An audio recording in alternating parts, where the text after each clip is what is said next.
So, this dude met my wife Jane through a friend, and they hit it off and started hanging out all the time. He never gave me any trouble, always nice and friendly. But, you know, when someone's getting cozy with your partner, you gotta be on guard. They were sneaking around behind my back while I was at work, but something just didn't feel right. Turns out, they decided one December night to make it official. Jane even invited him over to play cards with us after dinner. He got here at 8 p.m. and Jane gave him a warm hug, which didn't seem out of the ordinary since they've always been pals. We all sat on the couch and I grabbed a beer from the fridge. When I got back, Jane and him were sitting close, holding hands and resting them on his thighs. I asked what was up because they looked like they were about to drop some heavy news. Jane then said, "Hey, we need to talk to you about something, but we think you should sit down first." So, I sat down, ready to hear what they had to say. So, basically, me and this person I've been tight with for the past 2 months, our connection is just off the charts. Things started getting a bit more serious between us, and we both really care about each other. I care about you too, and I didn't want to hide anything from you. We thought it would be fair to include you in our little arrangement. We're gonna keep doing our thing, but you'll be there to witness it all. Hey, maybe you could lend a hand once in a while, he said with a smile. Jane kept going, actually, you'll have a blast. I checked out your search history and found out you're into watching cuckold teaching videos.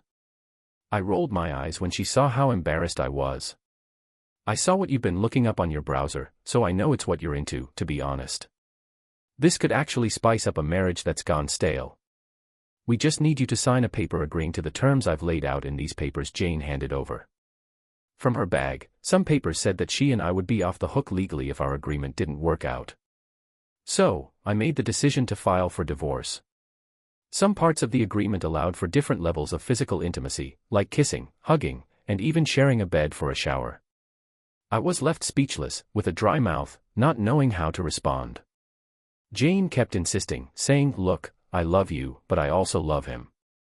It's not personal, it's just the way he makes me feel that I can't give up. And I know he feels the same way about me." Someone nodded in agreement. "Please sign the contract, sweetheart. From now on, everything will be like this." What should I do? I didn't want a divorce, but I wasn't sure how I'd react to seeing another man in bed with Jane. I looked at them again and her hands were still linked, but this time on her thigh. Jane looked at me seriously and said, "Perhaps this will persuade you to sign." I watched as she pulled one of his faces closer to her own and began kissing him. He responded by laying his hand on her cheek. A part of me could not believe. Someone agreed and nodded. "Babe, please sign the contract. Things will be different from now on." What am I supposed to do? I didn't want a divorce, but I wasn't sure how I'd feel about seeing another guy in bed with Jane. I looked at them again, and her hands were still linked, but this time on her thigh. Jane looked at me seriously and said, "Maybe this will convince you to sign." I saw her pull his face closer and start kissing him. He put his hand on her cheek. Part of me couldn't believe it. Man, I couldn't believe my eyes when I caught my wife kissing another dude. He was crying and then Jane came up to me. I just sighed and looked at the contract in my hand.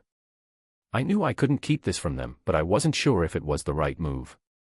I had been doing a lot of research on cuckoldry for a case I was working on. You see, I'm a private investigator who deals with a ton of divorce cases and also runs my own security company. Clearly, I hadn't done enough research, so I had to dive in. Hey, I totally caught them off guard with my detective skills. I whipped out my little recorder and hit record just to make sure we're all on the same page. I want to record our chat to avoid any misunderstandings, just for my own peace of mind. You get that, right? There's a bunch of legal jargon here. I noticed you both already signed in, and John said the signatures are legit. We just wanted to save time, we knew you'd be cool with it. Geraldine, our notary will be here soon to make it official, so we can get this thing rolling. Start enjoying it, he grinned like a kid at Christmas. Wait, how long have I been clueless about this? I can't believe I didn't realize it, Jane laughed. We've been married for 4.5 years and together for 2.5. Half of that time, John and I had a thing, but don't call it a romance. He's my soulmate and we've been making true love all along. Maybe I got a bit carried away. Come on, Richard, don't be so selfish. She loves us both enough for the both of us, he quipped as I glanced at him. Once I saw that, I knew my marriage was done. I grabbed the pen, signed the damn thing, and got up. Hope that's what you wanted. I showed them the paper with my signature. Jay looked at it and cursed, saying he's not good at sharing. Then I grabbed a beer bottle, shook it, and pointed it at them. I folded the paper and slid it towards her. I grabbed my stuff and despite their pleas to come back inside, I asked where I was going. I just walked out the front door. So, I was pulling out of the driveway when I saw Geraldine, the notary. She was like, "You must be Richard." And I was like, "Oh my God." I hopped in my truck, backed up, hit the gas, and drove over the front lawn, through the rose bushes, and bam, I hit the Lexus. I realized I was acting like a dumb teenager. At least Geraldine's still alive. I went to her parents' house to sort things out. I decided to take control of the situation. I love my in-laws, but I wasn't about to be the bad guy. My phone was blowing up with messages and texts, and the mailbox was filling up. So I was driving and all of a sudden the calls and texts stopped. I pulled up in front of her parents' house, got out of the car, and rang the doorbell. I heard someone inside say, okay, I'll come." The porch light turned on and there I was, standing face to face with her dad, Judge Thomas Smith. He didn't look too happy. He asked me, "Richard, what the hell are you doing here at this time and where's Jane?" I told him I didn't know where she was, she's not in this world at the moment. Despite having a son, my in-laws have always been cool with me. Yo, I gave the judge the contract with love and respect, along with my soon-to-be ex-wife. I set up my little recorder on the kitchen table. When the judge started reading, his eyes widened and he asked, "Is that true?" I turned on the recorder and it all started when I asked if I could record the conversation to avoid any misunderstandings. She played it back, and her husband overheard. Suddenly, the robe she was holding opened up, and her hand grabbed Abed for her lips, covering it. She gasped, and the robe parted, revealing her black nightgown. And that's when it all went down. I thought her night was totally messed up, but she finished reading and then turned to me. "I don't think there's any way to avoid this, is there? How would you deal with my situation?" she said, looking down. "I understand, son," he replied. Just then, the old phone in their house rang. His wife answered, "Hello, Mom, is Richard there? I need to talk to him right now." Her father picked up the phone and said, "What's going on? You two are having problems." There was a scream and astonishment on the other end. "Dad, what are you talking about? It's none of your business, not yours or Mom's. It's just between me and my husband. You'll get a contract that lays it out clearly. Otherwise, you're making this a family matter." "Oh no, please don't cry." "Oh no, they know." Her father said goodbye to Jane and hung up. "Dad," he turned to me, "go get some rest tonight and do what you need to do. Just don't do anything stupid, got it?" "Yes, sir. I'm really sorry for everything. This isn't your fault, son. Sometimes, the snake just sneaks into the garden." I left, hopped in my truck, drove to the handyman, and checked in for a week. I started raiding the mini bar, then passed out and puked all over the floor while still fully clothed. I dragged myself into the shower, rinsed off, and collapsed on the bed. I drifted into dreamland and when I woke up the next morning, I realized I had no clean clothes. I pulled myself together, called my buddy Gerald, who isn't sleeping with my wife, and asked him to grab something fresh and bring it to hotel room 89. I was nervous about the situation, but I promised to explain everything when he got there. "Oh, and hey, grab some muffins and a lot of coffee, quick." I then hit up my office and told my top guys to start keeping an eye on them. I rang the bank and locked down all my accounts, both personal and business. We cut up all our joint credit cards after settling the debts. Next, I shut off her phone as part of my business strategy, and then cut off all our utilities at home.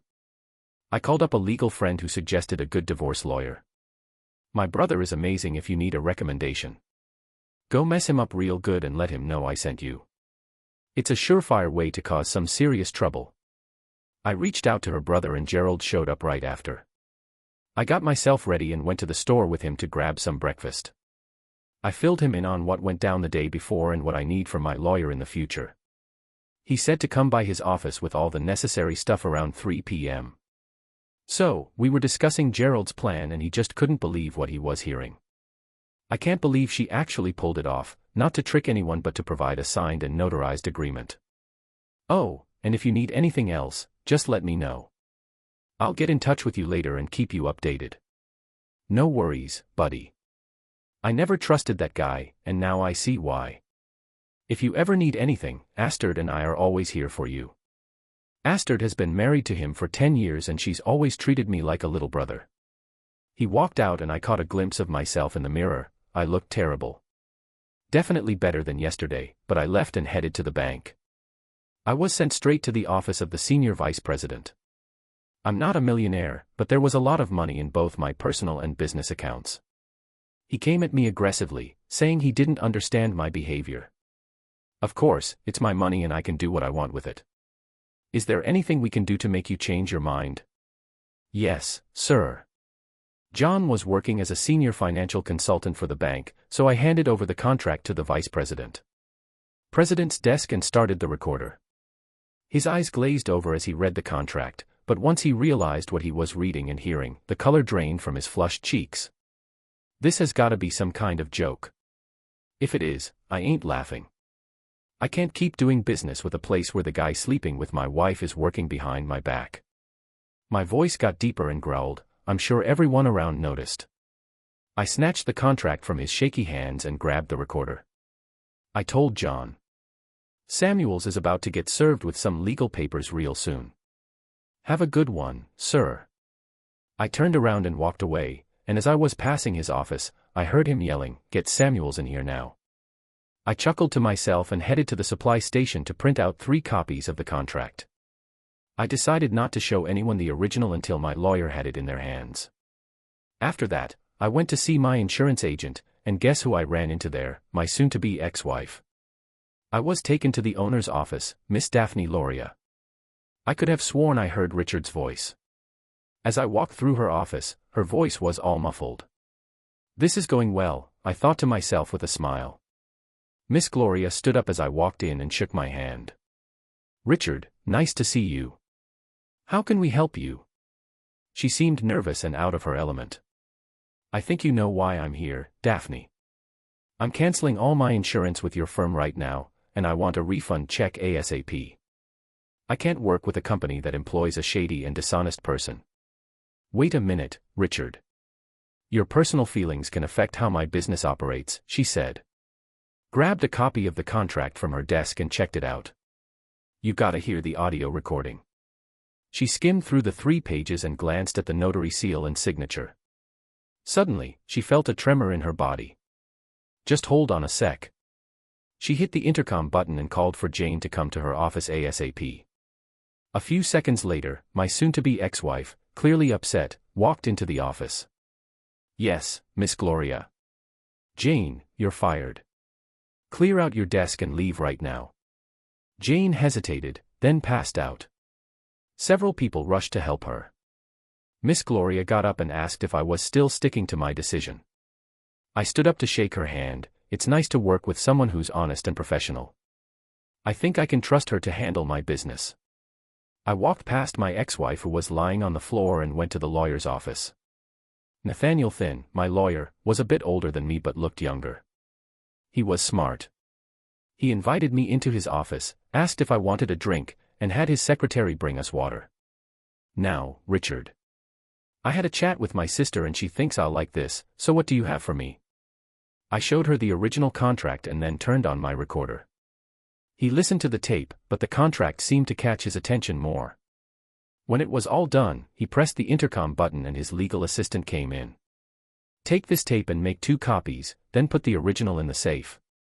Buy Mr. Daniels a new tape and give back the recorder, he instructed. He read through it again and checked me out every now and then. Finally, he put it aside. Damn, this contract is legit, right? No one could come up with something like this on the spot, he said, scratching his head. So, what's the plan? I say we ruin them. Make their lives a living hell so they can't get a job or show their faces in public. They gotta pay big time, he said with a smirk. I've never seen anything like this in my life. I wouldn't pass up the chance to be a part of this for all the money in the world. Let's do this. All we gotta do is get the notary here and question her. I've worked with her before and I think she'll play ball. We'll have our own notary and do everything by the book. Then we'll check if the tape is legit and use it to our advantage. We'll push for a jury trial and beat them. Oh, I heard they both got fired. I made a scene at the bank where she works. Even better if we crank up the pressure. If we get a jury trial, I'll handle this case like a pro. I'm starting to dig this, that's the deal, they ain't accusing us of talking smack or lying. We got proof that everything they're saying is legit. As long as we stick to the truth, they can't do jack. It finally clicked in my head that they screwed themselves over. We brought in the notary, and when she saw all the evidence, she turned on them. Nathaniel arranged a meeting with the judge and laid out our case. He shook his head and gave me a look. I feel for you, Mr. Daniels. If I can, I'll do everything I can to fix this. But are you really sure you want the jury to hear this? My lawyer jumped in and said, Your Honor, my client wants the woman, who is still technically his wife, and the men she's been messing around with, to suffer the most agony possible. He wants the marriage annulled and for her to leave with nothing, absolutely nothing. Good job, counselor, get it ready and see if the other parties are on board. We told the other two and told them to sign the forms or get in touch. They were like, we need a lawyer, because they were almost broke after getting their benefits cut and losing their jobs. But when it came time to sign the papers, she said no way. He was hoping for a fat payout, but in the end they had to settle for some newbie to stand up for them. They didn't even bother talking to their lawyer about the contract or the recording. So we arranged a meeting at my lawyer's place to go over everything. My lawyer double-checked the recording to make sure it was legit. We were all set, and then they showed up at 11 a.m. So, Jane's dad showed up with her and I was totally caught off guard, kind of worried. I mean, I really shouldn't have been surprised. Jane came at me like she was about to give me a big hug, but I wasn't having it. She started trying to make fun of my old friend, saying it was all a big misunderstanding and that I had screwed them over. They both lost their jobs, we were broke, and had no future in sight. I wrote up a release of claims and sent it over, but they were going under fast without payment. They tried to sell their house, but luck wasn't on their side. And now she wants me back in her life. Yeah, right. Okay, so basically, in her bank account, my lawyer asked another question in response to one. He asked, do you still hang out with Mr. Samuels? Her lawyer said it was irrelevant, they're just friends. Then my lawyer pulled out the contract and asked again, looking at Jane. Her lawyer read it and she got super nervous. She was like, I don't know if I want to answer that, it's too personal. And that's how it went down, miss. Damn, you think you can say that in court under oath? I was so damn pleased watching their lives fall apart. Her lawyer looked like he was about to pass out after reading the document. They never brought it up before. He shouted. Then he turned to my lawyer and said, this is all just gossip, they don't have any real proof. That's when my lawyer pulled out an affidavit from their notary, Miss Geraldine Schultz. He showed it to the lawyer, along with my signed and notarized affidavit detailing everything that was said and needed. So then he whipped out the tape recording. This shit can be used in court, 'cause your clients knew what was going on and were cool with it. He was like, my guy hit play and their whole world crumbled. Her lawyer looked shook. That's when her dad, who's a judge, stepped in and shut it down. He slammed his hand on the table and gave her lawyer the boot. Enough, Jane. Mr. Samuels, you're fired. Jane, sign the papers and get out of here, Samuels. I want you gone by tomorrow night. And remember, you're done. You've been named as a co-defendant in the divorce case, so you should probably get a lawyer before Richard turns on you and Jane. I know you won't benefit from this. Going to court will just make things even worse. My mom and I are appalled by your actions. Your brother won't even bring his family around when you're here, so maybe it's time for you to find somewhere else to stay. You chose him over your marriage, so maybe your relationship with him will work out. I overheard him muttering something about that. I really hope it doesn't get out that Jane's folks were footing the bill for her lawyer, so she just signed everything when Samuel got up and bolted out of the room, vanishing into thin air. I had nothing to do with it. 3 months later, I was the only one sleeping in my bed, feeling like a lonely dude. That all went down last night. The Jones sisters promised to lift my spirits tonight, and tomorrow's looking good. Story number 2, I'm 31, recently divorced from my ex-wife, who's 28. It was all because of her lies and cheating. My ex and I met this woman at the mall when I was out shopping for some stuff. I don't shop often, maybe like twice a month. As I was leaving the mall that day, my wife came up to me and asked if I could check out her car, since it wouldn't start. I could tell it was a simple problem, so I helped her out. At first, I didn't plan on becoming friends with her, I just wanted to fix her car and go on my way. But we ended up having a great conversation and really hit it off. We lost touch for a whole week until she hit me up out of the blue. Honestly, I totally forgot about her until she called. If she hadn't reached out, things wouldn't have gotten as serious between us. To make a long story short, my wife and I started hanging out on her days off, and as we got closer, we fell in love. We dated for a year before tying the knot, and now we're happily settled. She opened up about her past relationships, including her rich ex who treated her like crap. He was beating her up. They were together for 4 years, but he was generous when it came to giving her money and gifts. My wife told me she had to leave her abusive ex because she was tired of being cheated on and mistreated. I understood her because I had a friend in a similar situation and saw how much it hurt her. I promised my wife that our marriage would be a safe place for her and that I would never lay a hand on her, no matter how angry I got. So, I never laid a hand on a woman before, and I wasn't about to start with her. My wife moved in with me pretty early on in our relationship, and we even pretended to be married for a while with our wedding bands and all. But nothing really changed, everything was going smoothly. My wife was so sweet and made me feel like I was the only man on earth. And since I inherited the house from my dad, we didn't have any issues. We had to pay rent, plus power bills, groceries, and gas. Honestly, I was the one dealing with the bills. I was making enough money to support us both, and I felt fine doing it. I never asked her about her pay or how she spent her money. I thought it was my job to handle her bills since she was used to that lifestyle. We were getting along well after a year, except for a few issues with my job that started in the 10th month of our marriage. Something happened. So, I was at this job, right? And they didn't pay me for a whole month. It really messed things up at home because I couldn't do the stuff I usually do. When I found out at work that we weren't getting paid, I wasn't too worried because I figured my wife would handle the money stuff until things got back to normal.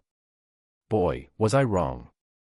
When I got home and told her I didn't get paid, I thought she'd chill me out and take over for a bit, but I was so surprised when she started getting all emotional and then just let it out.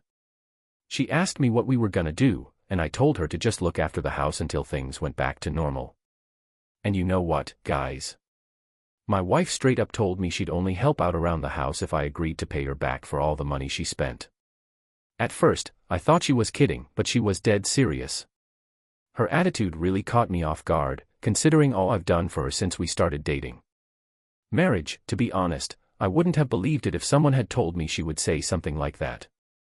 Finally, I agreed to her terms and she calculated every penny she would spend and gave me her interest rate. If paying interest and returning her money wasn't enough, that same week my wife's attitude toward me shifted completely. I previously experienced problems with my employment. She used to be clingy and profess love to me all the time. But when she started paying the expenses at home, things changed. She changed, wouldn't let me touch her anymore. She went from chatty to ice cold. I noticed all the changes and asked her about it. She said it was her new vibe and if I had a problem, tough luck. She stopped talking to me with respect.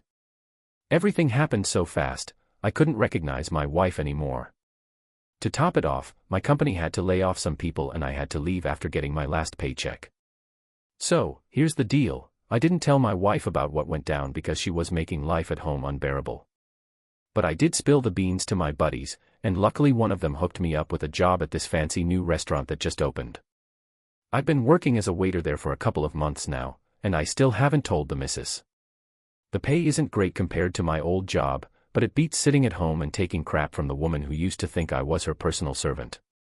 And what about the bills piling up at home after 2 months of me not bringing in any cash? I had to stop her from adding her crazy high interest rate to the money she spent.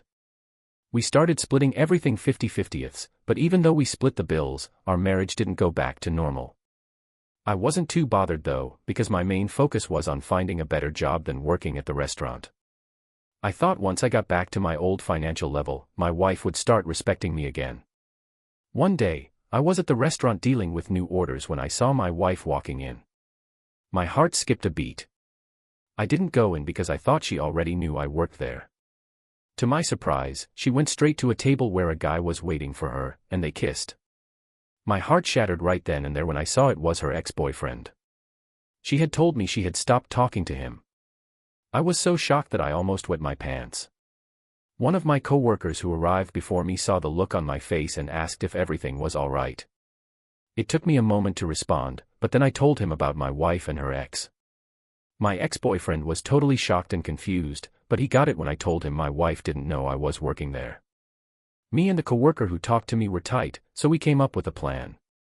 We decided that he would take their orders, and then when the food was ready, I would serve it while he watched from behind. I followed through with our plan, serving the food to my wife and her ex-boyfriend like a pro. When she saw me, her face went white and she puked up the red wine she was sipping. I was so shocked that I just left the food in front of her and her ex-boyfriend. She was frozen and couldn't even talk. Later that day, she didn't come home, so I knew she wouldn't. I quickly packed up her stuff and put it outside. The next morning, she came begging, saying her usual line about how she could explain everything. It was the longest sentence she had ever spoken to me. Me and her were on the rocks for days, and if I hadn't caught her cheating, she probably would have kept at it. I was feeling pretty fed up, so I told her to go back to her rich ex and have a blast in their toxic relationship. She didn't say a word, just packed up and left. I highly doubt those tears of hers were real. We ended up divorcing a few weeks later, and that was the end of us. But luckily, a few months after working at the restaurant, I landed an amazing job with a great pay. Oh, and I forgot to mention, my coworker and I. So, I posted a video of my wife online. We hid her boyfriend's face but showed hers, and it blew up. I don't want to get into details, but she ended up in meme territory and her expression in the video cracks me up.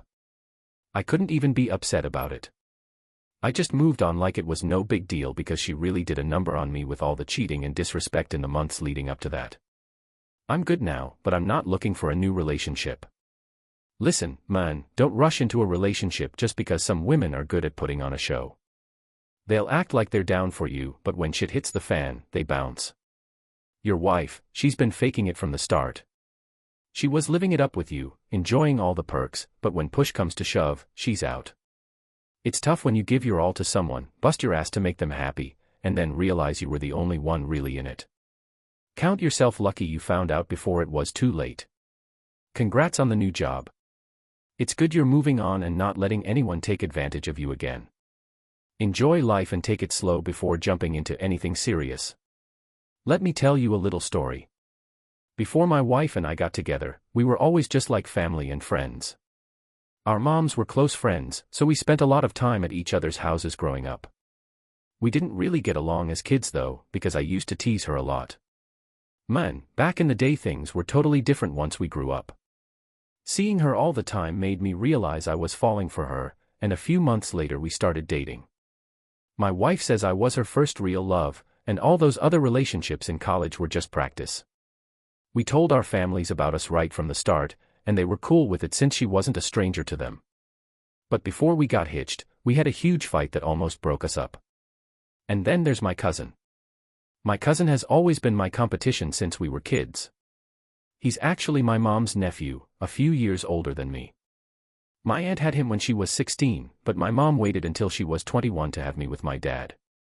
I don't know why, but me and my cousin were always at each other's throats, no matter how much our parents tried to make us get along. He was a bit of a bully, always picking on me, but he knew how to act all nice and proper when adults were around. My wife, who was my girlfriend back then, hooked up with him at a family gathering, almost ruining our relationship. I was so mad when I found out because she knew he was my enemy, but she didn't stop him from making moves on her. She let him kiss her, almost destroying our relationship. It took us nearly 3 months to patch things up after that big fight. That's when I started seeing things from her side and realized she was probably drunk at the time. Now that I've said all that, I wish I had just ended things with her. Maybe she wouldn't have caused me so much pain during those years. After my wife and I got married, we moved to the state where we worked and only went back to our hometown for holidays and special occasions. We were happy with our lives and were already living within our means. We knew we weren't ready for kids yet, so we never discussed them. In the end, I tried my best to be a good husband by supporting my wife financially, emotionally, and spiritually, as well as in other aspects of her life when she needed it, apart from our family. We were all my wife and I had. I was the type of person who only went to see her parents on special occasions or when invited, but my wife made it a point to go back to our hometown at least twice a month. Her mother was really sick, and being the only child, she had to go back and spend time with her. She would spend some weekends with her mom, staying overnight and coming back on Sunday evenings. This way, she could spend time with her mom while also seeing my parents. My wife had been going back to her hometown the whole time, never missing a visit. Whenever she came back to me, she never really mentioned running into any of our old friends or even her own. It was like she only ever hung out with our families, which was weird because she grew up in the same town as a bunch of people she knew and had been living there for almost a year. Even after her mom got better, she would still go back to our hometown twice a month. She said she just felt drawn to the place and liked being able to see everyone while still staying close to family. She told me I should have known something was going on, but I didn't have any reason to not trust my wife because I believed in her and didn't think she would deceive me. We had been married for 2 years and our bond had only gotten stronger. My parents renewed their vows 2 months before Christmas after being married for 30 years, wanting to reignite their love. My wife and I went to the party and even arrived a day early to help out with some stuff. After the party, my wife suggested we stay for at least one more day with our folks. I went to a family gathering after a long time because my cousin, who always competed with me for the title of favorite child, was there. After the party, I invited some old friends to join me for a night of drinking. While we were drinking, my cousin and a few others were talking about random stuff.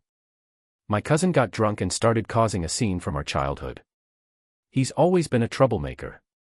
He was acting like a big shot around me, almost like he wanted everyone to know he was doing better than me, even though he was born out of wedlock. My cousin started causing a scene right away.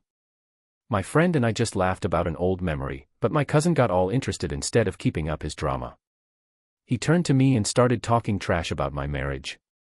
When I didn't react, he got angry and started telling everyone how he had been hooking up with my wife the first time When he mentioned sleeping with my wife, I thought he was just messing with me. But then he went on about how they hung out together when she visited her hometown on weekends, and I knew he was telling the truth. In that moment, the only thing that felt right was to catch him boasting, so I whipped out my phone and recorded him spilling all his secrets. My cousin even had the nerve to insinuate that he slept with my wife on purpose to show he could have anything I had. I was so let down by my wife after hearing all of this. I was so embarrassed when he wouldn't shut up about his achievements. I had to make a quick exit as soon as I got to my parents' place. I caught my wife chatting with my folks and lost it, yelling at her, my cousin, and friends before storming out.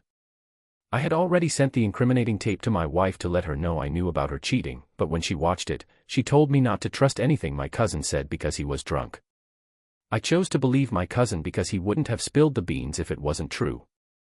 If my cousin didn't sleep with my wife, he would have just bragged about something else. I was so mad that I called her out in front of my parents. She finally admitted, crying, that she accidentally hooked up with my cousin, the guy I hate the most. My parents had to step in and were really upset that my wife was cheating on me.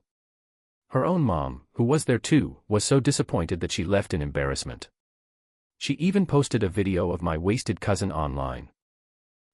So the fam group chat on WhatsApp blew up when everyone finally saw that dude wasn't the saint they thought he was. That night I couldn't even stay home, the embarrassment was too much, so I dipped to the nearest motel. My parents and wife were blowing up my phone all night, but I ghosted them. Next day, I hit up my mom saying I'm heading back to my hometown, leaving my wife behind. She ended up coming home later that night, after I had already packed up and bounced with all my stuff. So, she called me that night asking where I was, and I straight up told her our relationship was done. I said my lawyer would be hitting her up next. I didn't want to hear her excuses, so I blocked her number and all our social media. The divorce was tough, but I went through with it. We're officially split now, and my family's not cool with her anymore. Our moms still chat, but she's not welcome at her house. Lesson learned. I learned my lesson, and if I see warning signs in my next relationships, I won't make excuses for them. People don't change, after all. 3 years later, I still can't stop thinking about that night. It still bothers me even when I'm sleeping. My cousin and I will never be close because he's just like any other jerk. Things have been different in my family ever since everyone saw him showing off on video. I'm happy that they're finally seeing him for who he really is.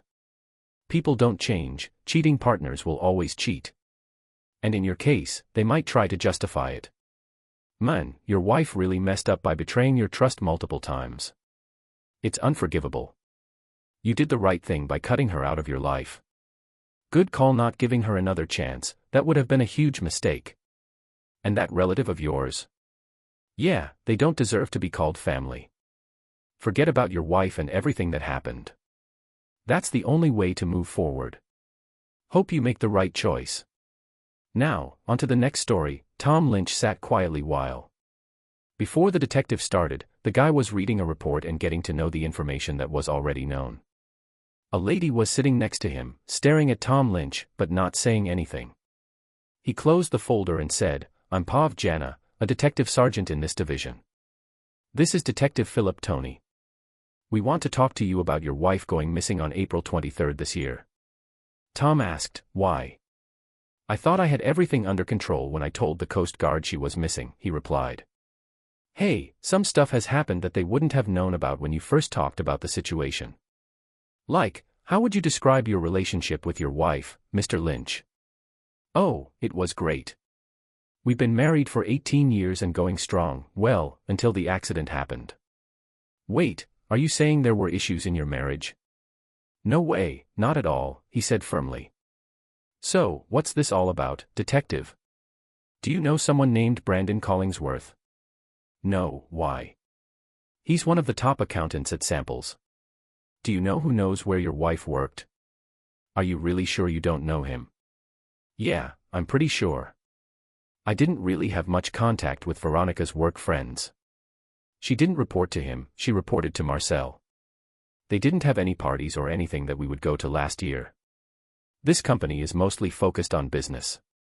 "So, detective, what's this all about?" Jane groaned and leaned back in his chair, still staring at Thomas Lynch. "We got a tip a few days ago that your wife and Mr. Collingsworth were. So, turns out she's been cheating on you for a while now. Did you have any clue?" Lynch was speechless, his face said it all. "I can't believe it. Someone tipped us off anonymously. What does this have to do with her disappearing? You're telling me you had no idea she was seeing someone else?" "Hell no," Tom spat. "I don't buy it. What evidence do you have?" Finally, Detective Philippon spoke up. "We talked to several people at your wife's office, and more than one of them confirmed it.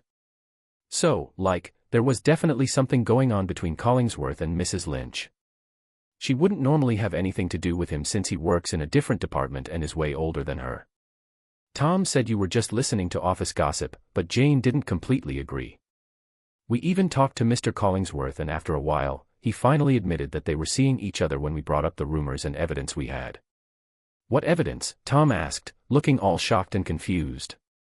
"The company has some serious drama going on. Okay, so we've been checking out the security cameras for the past 6 months and we found out that those two have been getting a little too cozy at work. I think it's pretty clear that they were involved in some way for a while now." Tom Lynch looked shocked and couldn't believe it. He was like, there was no indication, no warning signs. He was really questioning himself. Janice just shrugged and Philippon didn't show any emotion. So they kept watching the guy closely, and Tom looked up at them both. "Why am I here? Why are the cops involved in this? Mr. Lynch thinks this might be a shady death. Maybe you found out your wife was cheating and decided to call it quits.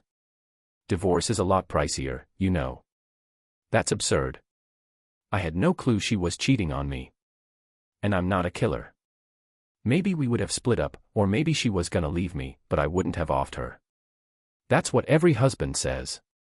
Philippon was like, sometimes people just lose their cool and do stupid things, you see it in the news all the time. Lynch got all defensive and asked, so are you saying I'm a suspect in my wife's disappearance? Jane calmly replied, not at the moment, we just want to go over everything again.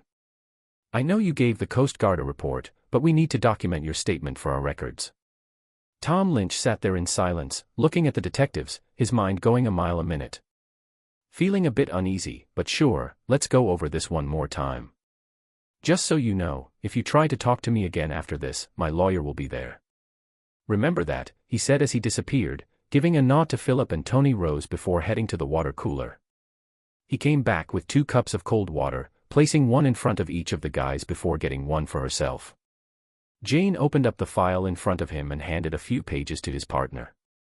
Tom noticed that the first page had Coast Guard letterhead on it. It was a copy of the statement he made the morning after the accident. Tom told us we've been entering the Southern Streets competition for the past 6 years without any anxiety. This year, the weather was expected to be bad, but not as bad as it actually was. My boat has radar and GPS, and both Veronica and I have experience in rough weather, so I wasn't too worried. We took turns driving, with 4 hours on and 4 hours off. I decided to drive from midnight to 4 a.m. Hey, watch over things while Veronica catches some Z's. I didn't really plan on waking her up unless she woke up on her own. I had my coffee, thermos, and some energy bars to keep me going. Soon after I took over, the storm started getting worse and I could see on the radar that it was going to be stronger than we thought.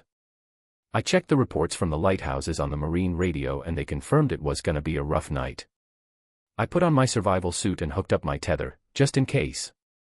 I left Veronica's suit at the bottom of the stairs so she wouldn't try to come up. We were chillin' on deck as usual. Everything was cool until around 2 in the morning. I had been feeling off since midnight, but now I was getting some serious stomach cramps. It felt like I had to take a huge dump or like I had eaten something bad before. The pain was getting worse and I knew I wouldn't be able to last until 4 a.m. Man, I was feeling so sick that I had to ring the alarm for Veronica to come help me out. 5 minutes later, she showed up on deck in her survival suit. I told her what was going on and she took charge right away, telling me to stay put until I was feeling better. I made it to the bathroom and took care of business. Turns out I had diarrhea from whatever was bothering me. Meanwhile, I could hear a banging noise on deck, probably something coming loose. I knew Veronica wouldn't leave the helm until I was back. Got back, cleaned myself up a bit, put on my gear, and headed back up to the deck. When I got to the cockpit, she was nowhere to be found. I turned on the big deck light and called out her name, but no response. Janice asked how long I was gone, and I said maybe 15 to 20 minutes, tops. The detective noticed that the boat was on self-steering, which was weird because we don't usually use that in bad weather. The noise I heard was just the inflatable raft. One of the oars had come loose. I got up from my seat when I heard a noise below deck. I went back down to make sure Veronica hadn't wandered off to the other end of the boat or into one of the cabins, but she was nowhere to be found. I was pretty surprised. It hadn't really sunk in that she had gone too far. It took me a few minutes to figure out what to do. I lowered the sail and turned on the engine. I turned the boat around in the direction we had come from, using the GPS to guide me. I turned on the deck light again and started calling out her name. I knew it probably wouldn't help, but I had to try something. Yo, I was driving when I called the Coast Guard in a panic and told them everything that went down. I'm pretty sure they have it all recorded. I kept cruising back and forth in the area where I thought she might have fallen in, but I couldn't see her in the rough waves and wind. I knew I'd have to be super lucky to spot her. As time went on, I started to lose hope that she could make it, even with her survival gear. The water was too cold, and I doubted we'd find her alive when the Coast Guard cutter arrived. I got there right before 4 a.m. I was freaking out already. They checked my GPS to make sure where she went missing and started their own search. But just talking to them made me realize there was no chance. I had lost her. She must have fallen overboard and vanished. Have they found your wife's body? She asked, already knowing the answer. Tom Lynch shook his head sadly at the 2 cops. Is there anything else you can think of that might help us figure this out? Janice asked. No, I am. Man, I'm as confused as you about the cheating thing. I don't see how it's connected to her disappearing like I said before. Philip Holmes mentioned that a pissed-off husband might seek revenge on his cheating wife if she's planning to leave him for her lover. Maybe you figured out that you'd get screwed in the divorce, with her getting half of everything, even your business. If you didn't know about them, you'd have a good reason to be mad. How many times do I have to say it? I had no idea about her. Listen, I swear I didn't have a reason to off her. It was just a freak accident, a total disaster. The two detectives just stared at the guy in front of them, looking all torn up. Was he telling the truth? They didn't have any evidence against him, but he definitely had a motive if he knew about his wife cheating on him. Isn't it weird that she disappeared out of nowhere? They knew better than to trust coincidences. That's all for now. Mr. Lynch will get in touch if we need to talk to you again. In the meantime, if you've got any plans, let us know. If you're planning to skip town, just give us a heads up. This case ain't wrapped up yet. Tom Lynch stood his ground, glaring at the two of them. He warned, next time I'm back here, my lawyer will be in tow. I ain't gonna be your punching bag while you try to make 2 and 2 equal 5. And with that, he stormed out of the interrogation room. The automatic door seal stopped him from slamming the door as hard as he wanted. What do you think? His partner asked. I dunno, it all hinges on whether he knew she was cheating on him, he replied. So I guess we gotta figure out if he knew. Jane nodded. Everything hinged on one thing, did he know? It's been almost 3 months since he lost Veronica. 3 months of pure chaos. First comes the grieving process. Then, a month ago, she dropped the bombshell, she was having an affair with someone at her office. Who's the guy? Collingwood Hollingsworth. He finally understood why the cops were asking about him. If he knew about her affair, he'd have a motive. And that would explain his internal turmoil coming to an end. Veronica's parents were devastated, obviously, losing their oldest daughter was a real gut punch for the family. They're still trying to come to terms with it. Tom's catching all the blame for the accident, and it's put a real strain on their relationship with him. Thankfully, Connie, Veronica's younger sister, has been there for him. She's always been a good friend and had a crush on Tom back in the day. Even though she's 7 years younger than her sister, at 33 she's a successful, independent woman running her own interior design business. Tom's mom is devastated by Veronica's death, but when she found out that the accident wasn't as bad as Tom thought, she realized it was just a terrible and unexpected tragedy. This was the second time they had lost a family member. Tom's dad died 6 years ago while on a business trip to China. He was robbed and killed near his hotel in Shanghai. The 3 guys who did it were quickly caught, tried, convicted, and executed. It didn't really bring much comfort to Marin Lynch, their only kid Tom, or Tom's family. At 32, Tom Lynch became the president and CEO. Ever since Veronica died, Tom's mom has been all about him and the grandkids, thinking they need her love and support. Tom still doesn't know what he wants to do with his life. The twins, Vern and Tony, are seniors in high school. Vern is trying to score an academic scholarship at the local college, while Tony wants to study plastics at a tech school. Tony sees himself as his dad's right-hand man at the plastics company, and it looks like the boys are handling things okay. Tom didn't tell anyone about his wife cheating or the police questioning. He didn't see a point in sharing what he knew. They had a memorial for Veronica 3 weeks after she disappeared. They put up a plaque in a park near her parents' house. They had a small service with just the immediate family and their local preacher. Veronica's father was grateful, but her mother was cold and distant towards Tom. Only her grandkids felt her love. Connie was feeling down because she got used to hanging out with Tom on weekends, even though he hadn't touched the yacht since the tragedy. She tried to convince him to go out with her, the boys, or both, but he said no. He even talked about selling the linchpin lady, but the boys and Connie made such a big deal about it that he gave up on the idea. So, the yacht just sat there, collecting dust in Fisherman's Cove. Tom was thankful for his business because it kept him busy and distracted him from thinking about Veronica and other stuff. Linchpin Plastics is all about making tough plastic containers out of PET. It used to be just for soda, juice, and water bottles, but now it's everywhere, replacing glass and metal cans. Tom's dad realized early on that the soda and water business was too cutthroat for a small converter like his, so he looked into other options like pharmaceuticals, cosmetics, and specialty foods. That's where the company focused its efforts. Tom knew what he was doing thanks to his good judgment. He was basically doing the same thing his dad did, looking for ways to make money in certain markets. Tom hired an old friend from college, Brian Edgar, to be the sales manager. Brian was just like Tom, 40 years old, married, and with 2 kids, Shanna, who was 11, and Ronnie, who was 9. His wife, Virginia, was also a friend from college. They started their family later than Tom and Veronica, but they were still great parents and friends. Brian and Tom were on the same page when it came to running their company, and they worked closely together. Tom and his buddies are always on the lookout for new opportunities and products. If Tom's dad could see him now, he'd be so proud of how far he's come with Linchpin. Even though Tom hasn't seen that gorgeous lady since the accident, he still finds solace at the yacht club, hanging out at the dining room and bar. He's a popular guy there, probably because his dad used to be the Commodore. People are expecting Tom to take over that role eventually. But all those crazy and dangerous things that happened during the Southern Straits race kind of threw a wrench in those plans. He was chillin' in his element and always asked the lads to come over for dinner. Tom swung by the club one Friday night in July, tired from a long week at work.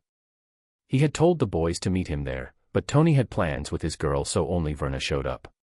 Tom had been there for about 30 minutes, enjoying a scotch and soda, when he saw Verna walk into the dining room with a guest in tow.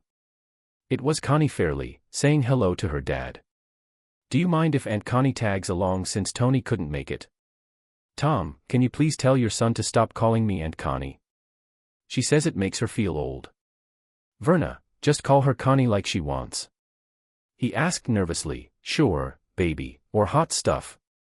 Tom burst out laughing and they all joined in. Tom couldn't remember the last time he laughed so much. "Don't you dare, Vernon Lynch," she said, poking him in the chest. "In more formal situations, you can call me Connie." Miss Fairley. Vern gave a shrug, looking at his dad with a smile. It's been a rough few months for all of them, but Friday night was fish and seafood night in the dining room. They each ordered something different and the food was always top-notch. The conversation was light and lively until dessert came out. Connie and Tom passed, but Vern went for a massive New York cheesecake all for himself. Man, that waiter saw all 3 of them react and just smiled as he brought out 3 forks. "I swear, I gotta stop coming to this place," Tom grumbled, leaning back in his chair. "If I keep eating like this, I'll be 300 pounds. "Oh, stop with the nonsense, Tom," Connie shot back. "You're still as handsome as when you were dating my sister." "Haha, looks like someone has a crush on Dad," Tom teased with a smirk. "Careful, young man. You're treading on dangerous territory here. This is a family gathering, not some teenage hangout. Don't get all worked up, Tom. I know Ver didn't mean it like that. He didn't mean any harm, Dad." He seemed genuinely worried. "I'm not sad, but some things shouldn't be shared with everyone." Tom spoke slowly, keeping an eye on Connie, who was being a buzzkill. Connie chuckled and warned Tom not to let her corrupt his son. "I'm trying to raise them both to be respectable men." "Good luck with that," she laughed. Vern was close by, snorting his coffee. He turned to Tom and asked if it's all right for him to give Connie a ride to our place. "Dad, she left her car there and I had a date in another half an hour. I didn't want to rush you. Is that okay?" "Don't be late, but have fun," Tom said with a smile as Vern excused himself and left the dining room. Connie turned to Tom and said, "Tom, you've raised 2 great young men. You must be really proud." Tom replied, "I have to give Veronica a lot of credit, she guided them well. And you're right, I'm very proud of them. They'll be leaving the nest soon." "What are you going to do then?" Connie asked. Tom replied, "I don't know. I haven't really thought about downsizing yet, but maybe I'll consider getting a condo. I might even live with that lady." "You haven't been on board since the disaster, have you?" "No, I can't seem to get excited about it. I'm sure the boys would have fun going out with you, and so would I. I love that boat almost as much as you do. I really don't want to go out alone, Connie. I don't think I can handle it. But you don't have to worry, I'm always available to crew with you. I know my way around it pretty well. Yes, you do, right. So maybe we can go out together. I need to take her out, she's been sitting there for 3 months without moving. You talk about her like she's alive, just like the Tom I know.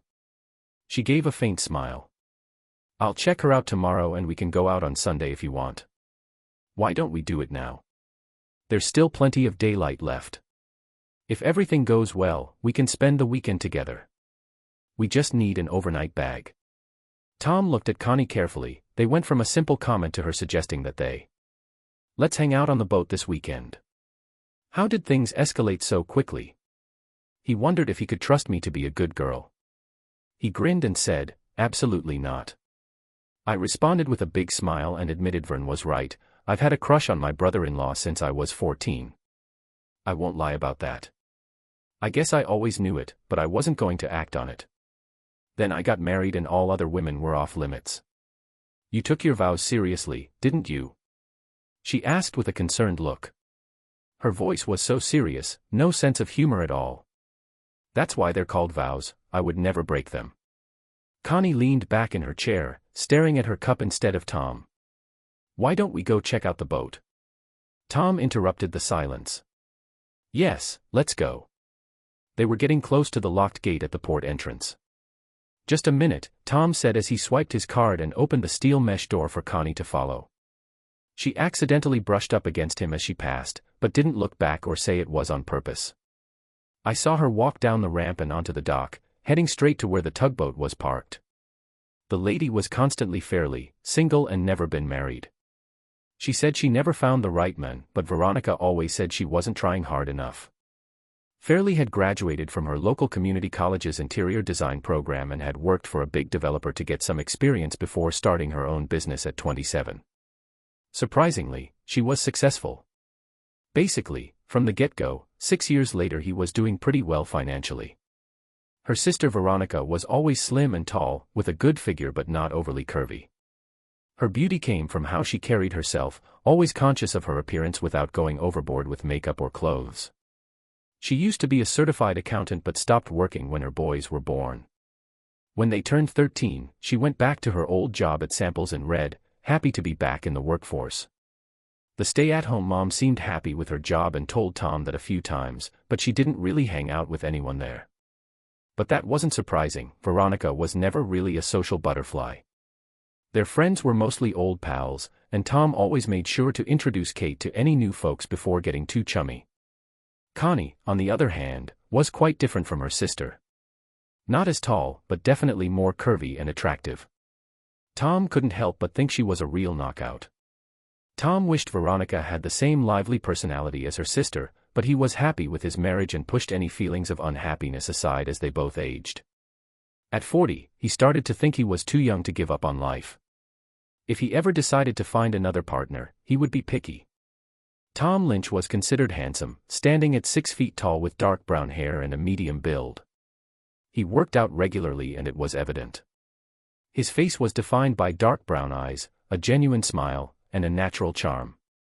Tom Lynch's wife always had a killer tan from sailing all year round. A lot of ladies were jealous of her. Tom was smart, successful, and everyone liked him. It didn't take him long to check that everything on the yacht was good to go. The water tanks were empty, shout out to the maintenance crew at the marina for keeping things in check.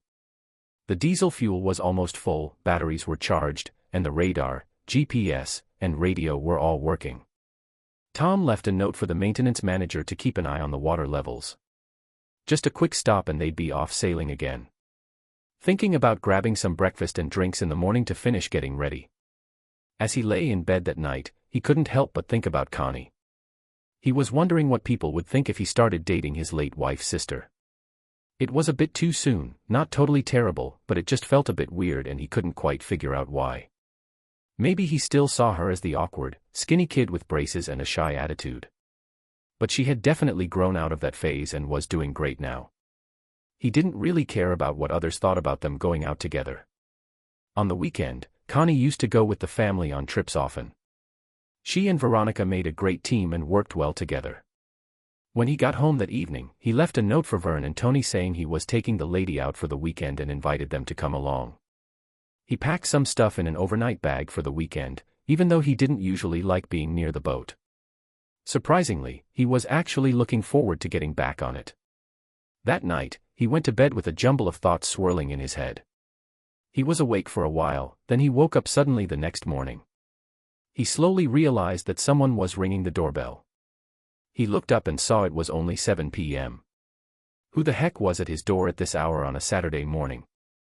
He got out of bed, put on some jeans over his underwear, and walked barefoot down the stairs to the front door. He opened the door to see Connie standing there, dressed for sailing and smiling brightly. "What are you doing here at this ungodly hour?" he croaked. "Come on, Tom, the sun is up and time is ticking." "Hey, come on in. I gotta get ready and clean up. Can you make some coffee?" "Sure thing." "Oh, don't forget to pack an overnight bag," he grumbled.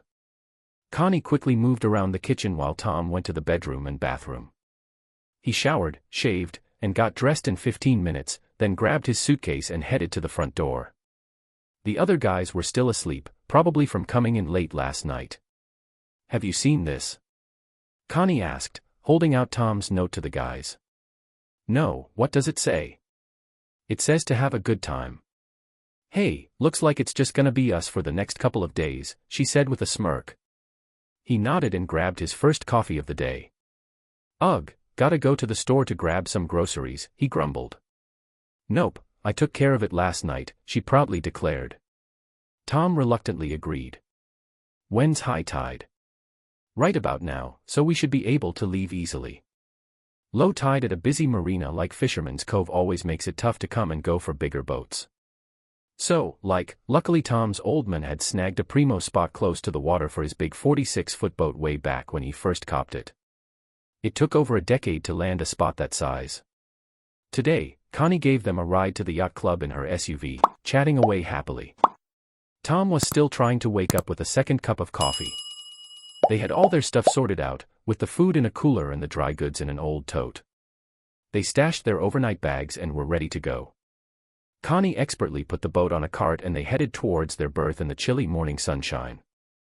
Meanwhile, Tom carefully maneuvered out of their tight spot using the bow thruster. The powerful diesel engine rumbled beneath their feet, slowly turning the large bronze propeller as they made their way towards the open waters of Georgia Strait. There wasn't much wind, but since they didn't have a specific destination in mind, Tom kept the engine running while looking out for signs of wind. "Where do you want to go?" he asked.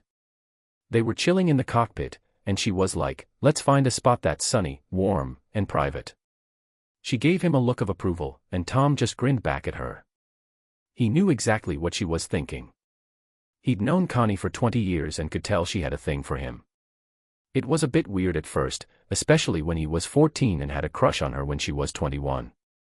He almost tried to avoid being alone with her back then. Veronica just laughed it off when he told her about it, either she didn't pick up on it or chose to ignore it. But now, everything had changed. So, they were both single and things picked up again just a week after he came back from that crazy weekend. She started dropping by to check on him, fussing over the guys even though they could pretty much take care of themselves.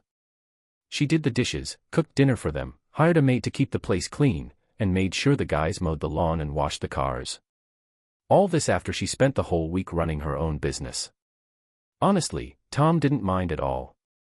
Connie was something else. Tom was back to his usual happy self, which was important considering what had happened.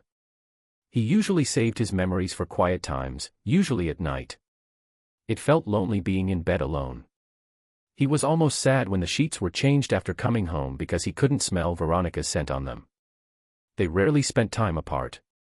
Tom sometimes went to trade shows, but usually with Veronica. They regularly went to the two biggest plastics and equipment expos in Chicago and Dorf, usually with Brian. So, if he wanted to check out some new gear, he'd bring along his wife Virginia. And maybe even his production manager if he could sneak away. Tony was keen on tagging along to that November gig in Chicago. But then he started thinking about that convo he had with the investigators.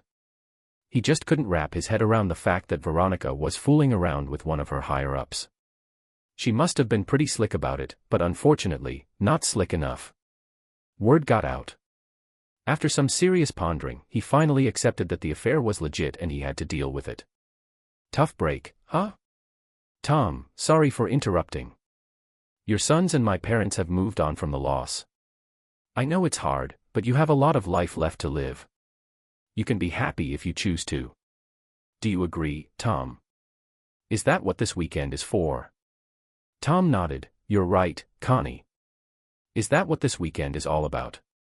Connie confirmed, yes, that's exactly it. You're still young, strong, and in your prime. Hey, life has thrown you a curveball, but it ain't your fault. This kind of stuff happens to everyone, all the time. I know it's tough, but each day will get a bit easier. And you know I got your back, I'll help out however I can.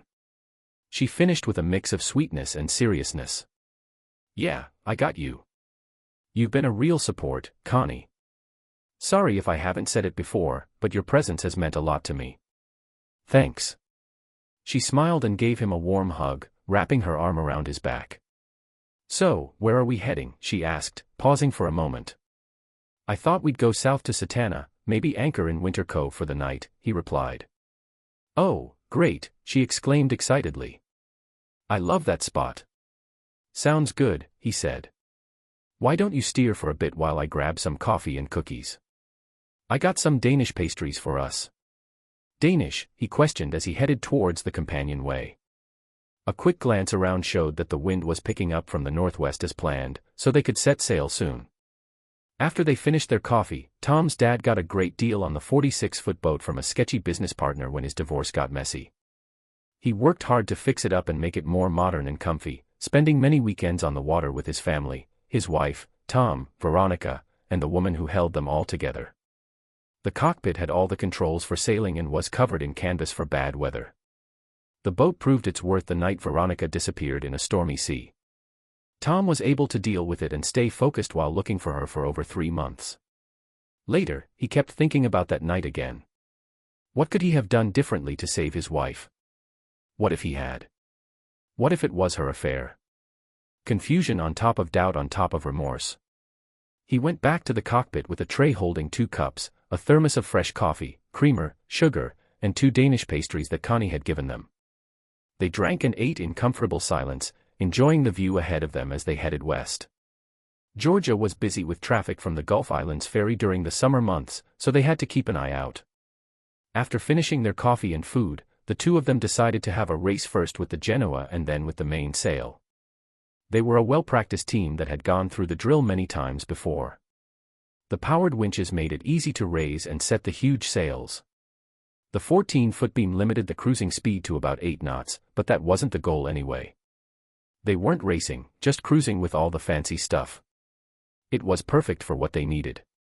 The wind wasn't as strong as they predicted, but they were still moving smoothly with just a little bit of chop on the water. They had to wear sunglasses and sunscreen as they sailed under the bright sun reflecting on the sea. They switched off steering, with Connie being just as skilled as Tom thanks to her experience on the water. Veronica always invited her along whenever she could, and Tom was grateful for her company. Always happy to have her with us, she always jumps in and helps out on deck and in the kitchen. It was getting late in the afternoon when they reached Winter Cove on Staten Island. It was a spot they knew well, and they quickly saw that their favorite spot to anchor was open. After lowering the sail and cruising into Big Bay, Tom checked the depth finder to find the perfect spot to drop anchor. He knew there would be enough water even at low tide. The land and trees provided shelter from the west wind. The wind was supposed to calm down by evening. Tom handled the anchor while Connie set it up following his directions. It was a perfect spot for a big boat like the Lady. Once he was sure they were securely anchored, he signaled Connie to turn off the engine. The quiet that followed always amazed them. There were no cars, trucks, or trains, and only a few planes. The jet ski crowd had gone for dinner to enjoy the peace they were looking for. "What did you make for lunch, Connie?" "Nothing special," she replied. "Just pork and beans." So this dude hands me a paper plate with a poker face and calls me a liar, then starts cracking up. He's like, "All right, spill it, what did you score?" Turns out she's got a bunch of deli meats, cheese, fresh bread, and 2 massive lemon tarts. He mutters, "Sounds pretty healthy to me." Anyways, I'm counting on you to not let us go hungry, so I'm gonna leave you to it. You got any specific wines in mind? Still got that killer Spanish red, what's it called, Castillo or something? Yeah, I'll pop it open. And there's still some ballet left in the bottle if you want to hit that up. Alright, I'll get started on that. You set up the table. She said she'd help out. They decided to eat at the back of the boat, enjoying the warm sun in the quiet cove. The table was kept in a locker at the back and only took a minute to set up. He went to the kitchen to grab the open bottle of French red wine from the cooler, then uncorked the Spanish red to let it breathe. He poured the last 2 glasses of bowl and handed one to Connie. They clinked their glasses silently as a toast. Connie had a smile on her face. She didn't expect her food choices to be so good. The meats and cheeses went really well with the wine. There's no way they can finish everything, so there will be leftovers for lunch tomorrow. I'm really happy you suggested this, Tom. Let's go sailing, yeah. And thanks for inviting me along. I remember it was all your idea, he said with a frown. Would you have gone if I didn't suggest it? He looked at her briefly before going back to his food. I guess not. Any regrets so far? Connie looked up and smiled, shook her head, and went back to eating her lemon dessert. Tom was just poking at his. He had already eaten more than usual and didn't have any appetite left. They were already on their first glass of Spanish wine. There wasn't much conversation, but it wasn't awkward either. They had known each other for so long that they didn't feel the need to constantly entertain each other. However, they were never afraid to speak their minds. Tom, do you know what the 5 stages of grief are? She asked, looking at him. His face wrinkled up again, wondering where this was heading. Yeah, I've heard of them, but I can't remember them right now. Denial, anger, bargaining, despair, and acceptance, she was saying, all on an emotional level. Okay, yeah, now I remember. Why are you asking? Isn't it obvious? Where are you at now? Which step are you on? I haven't really thought about it much. There's no point in denying that Veronica's gone, that's the reality. I was mad at myself for letting it happen, blamed myself, and thought about what I could have done differently. I'm not sure about bargaining, but depression was definitely there. I feel like I'm starting to deal with it, but it just feels like a never-ending road. Every time I see or hear something that reminds me of her, the pain comes back. You're almost there, she said, getting ready to accept it. It's not that easy, Connie. There are other things I've discovered about us. Things that change everything, he replied. Connie looked confused at first, but then her expression turned to amazement. Did she cheat on you? She asked, with a fierce look in her eyes. He stared at his sister-in-law, wondering how she could have known. He figured it out real quick and easy, shaking his head not in disbelief but in shock at her words.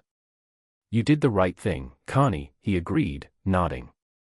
That guy is just a selfish, dumb, egotistical jerk, she spat. How did you find out?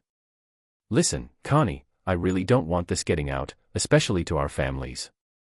It would cause a lot of harm to the people we care about. And she's already out of the picture, so what's the point? I don't want to hurt them either. I think my mom would have a heart attack, and your boys. Tom would be crushed.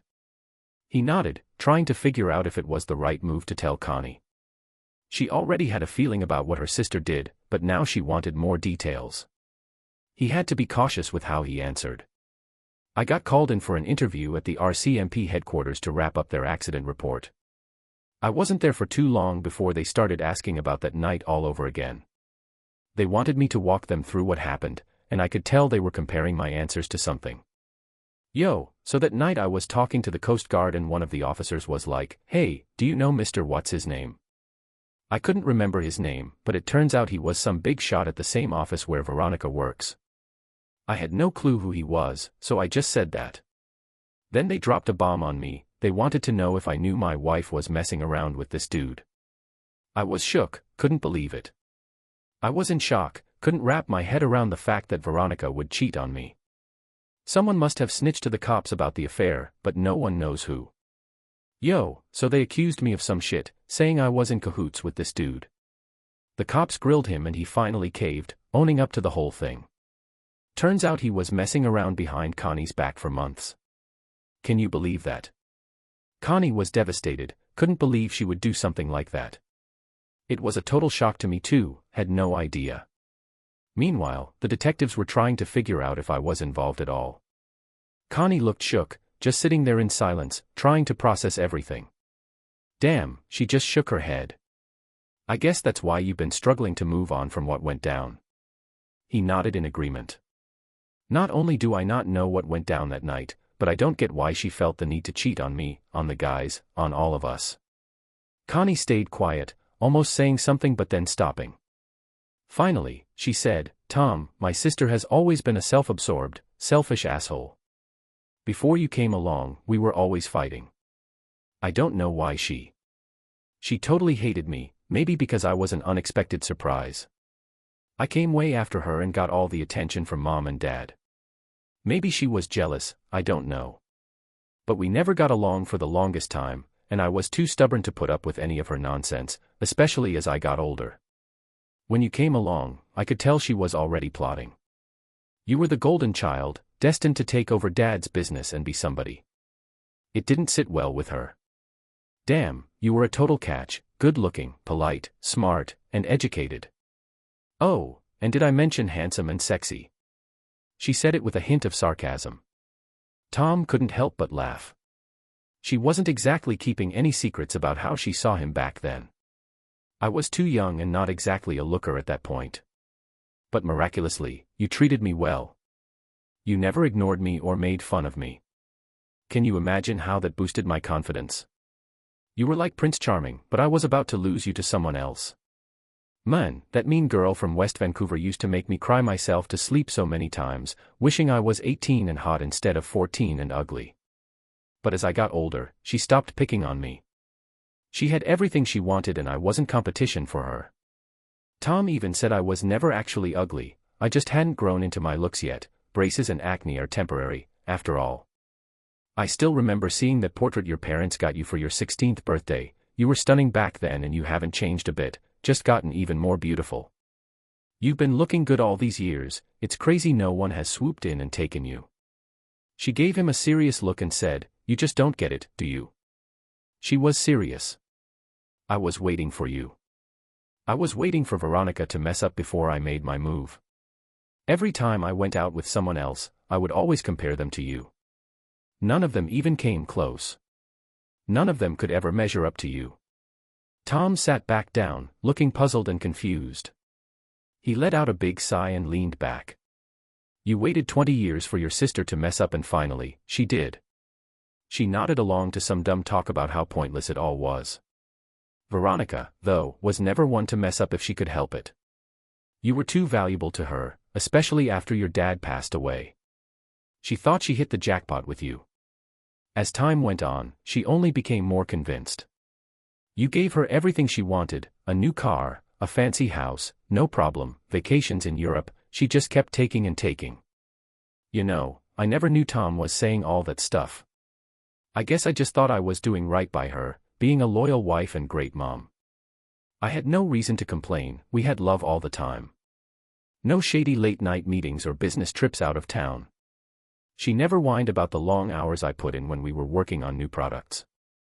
I never had a clue that something was off. Only thing that was off was Veronica. She had everything she wanted, but it wasn't good enough. I told you. She was so selfish, when she ran out of things to ask you for, she probably thought she could just have a lover and see it as another win. You didn't really think highly of your sister, did you? He said sadly. No, I didn't. Part of it was jealousy, she had you, but I didn't. Part of it was annoying, because I could see her taking advantage of you. And now there's some anger involved because she cheated you for no reason. Even as a teenager, I knew she was gonna pull something like this. I've never envied her for anything except for having you. Man, she's gone and now I'm stuck here, Tom muttered, staring at her intensely. Yeah, she's gone, but I'm still here and I have no clue what to do now. Tom slouched back, closing his eyes. It's too soon, Connie. I can't even wrap my head around the future right now. I gotta admit, when I'm alone and thinking about my life with Veronica, I find myself drawn to you. I'm starting to pick apart all the things I didn't like or that didn't feel right. It feels like I'm tearing down the foundation of everything. Yo, I've been getting some mixed feelings about my marriage and I'm not vibing with how it's messing with my head. Maybe I should look into therapy. I've been pondering it, are you for real? Do you really think I need professional help? She asked, sounding surprised. I don't know, I might just check in with a doctor and see what they say. I'm not exactly excited about it, but I gotta get my life back on track at some point. I gotta think about the guys and the future plan, among other things, she said, moving closer and giving him a tight hug. I'm sorry, Tom. I didn't mean to dump all of this on you. Hey, I didn't realize my sister messed things up between us. I'll give you space until you're cool with it. I've been patient this far, a bit more won't hurt. She said sorry. Tom put his arm around Connie, unsure if he loved her or not.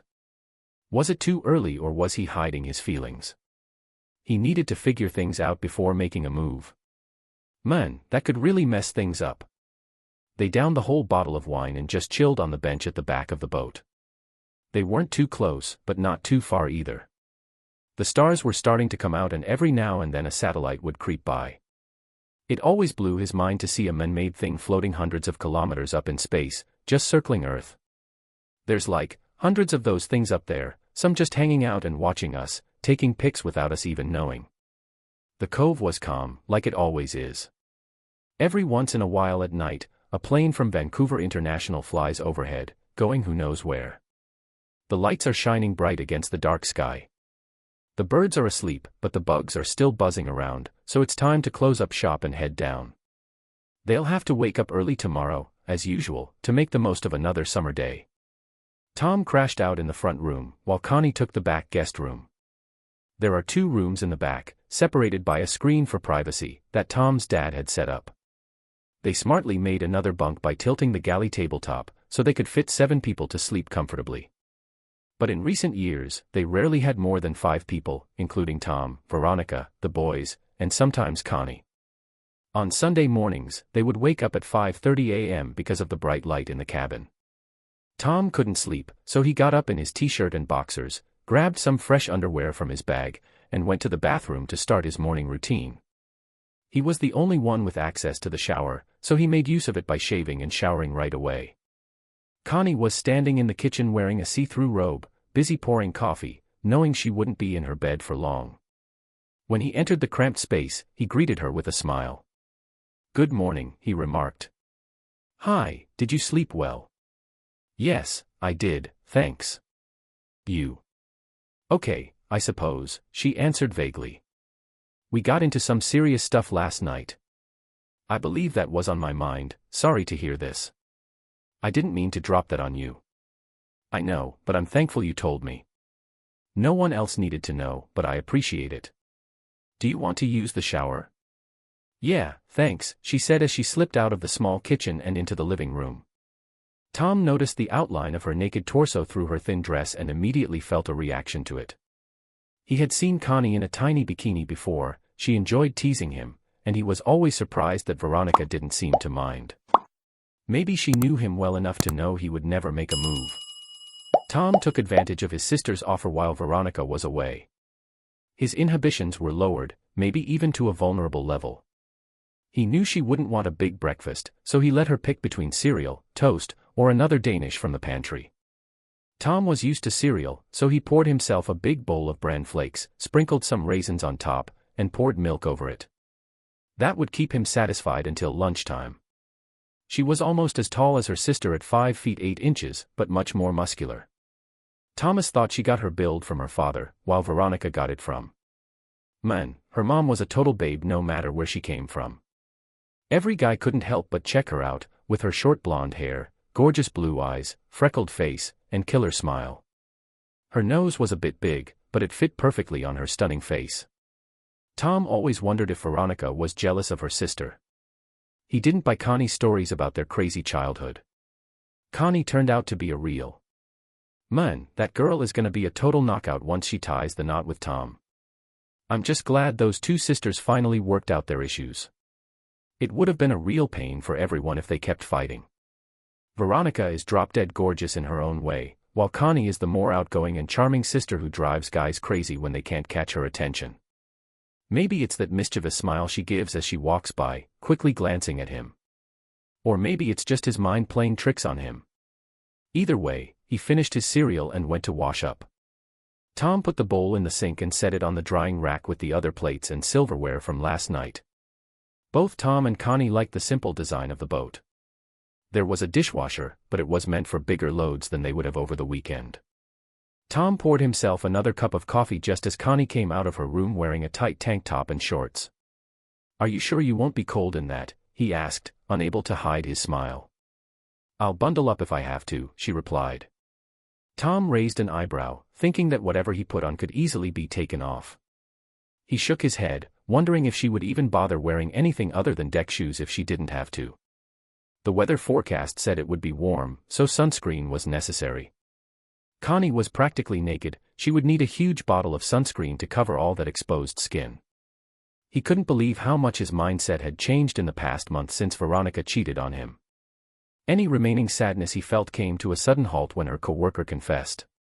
The RCMP's investigation into Tom's involvement in her abduction confirmed that he was innocent. He now felt like he could move on and date other women. But he wasn't sure how long he should wait before doing so. Was he trying to please Connie's parents, his mother, or the boys? The boys seemed to see him and Connie as a couple, so why not just him? Why should he worry about what Tom would think? Lynch thought he was doing the right thing without thinking about what the RCMP might think. It could have been a mistake. They pulled up the anchor and drove out of the cove between North Pender Island and Main Island. The high tide was still half an hour away and the winds were very light. They stayed on the motor, enjoying the early morning sun and peaceful surroundings. By midday, there would be lots of powerboats and sailboats along with the usual ferry traffic crowding the area. But for now, they were some of the few who got there early. They sailed past. "So we were cruising along pretty smoothly without having to wait for a ferry, and now we're heading up towards English Bay in Georgia Strait. There wasn't much wind, mainly on the side of the island, but we decided to sail anyways, thinking the wind would pick up later in the morning. It seemed like it was going to be a long day getting back to Fisherman's Cove by lunchtime. We soon figured out we wouldn't make it back to our home port before it got dark unless we used the motor the whole way, just the two of us. With the tide going out, it'll be tough to dock. Can you find someone to cover for you tomorrow?" Tom asked. "It's just me, Tom. But I can still be reached because I have my phone with me. I wouldn't mind taking a day off to play hooky," she said with a smile. "Yeah, I'll call the office and leave a message saying I won't be in tomorrow. I haven't had a day off in a long time. Let's find a place to stay that has good food. Lady Smith recommended Nimmo, it's really good. There's a bar right by the dock where the seaplanes land. It's a good spot, no need to dress up.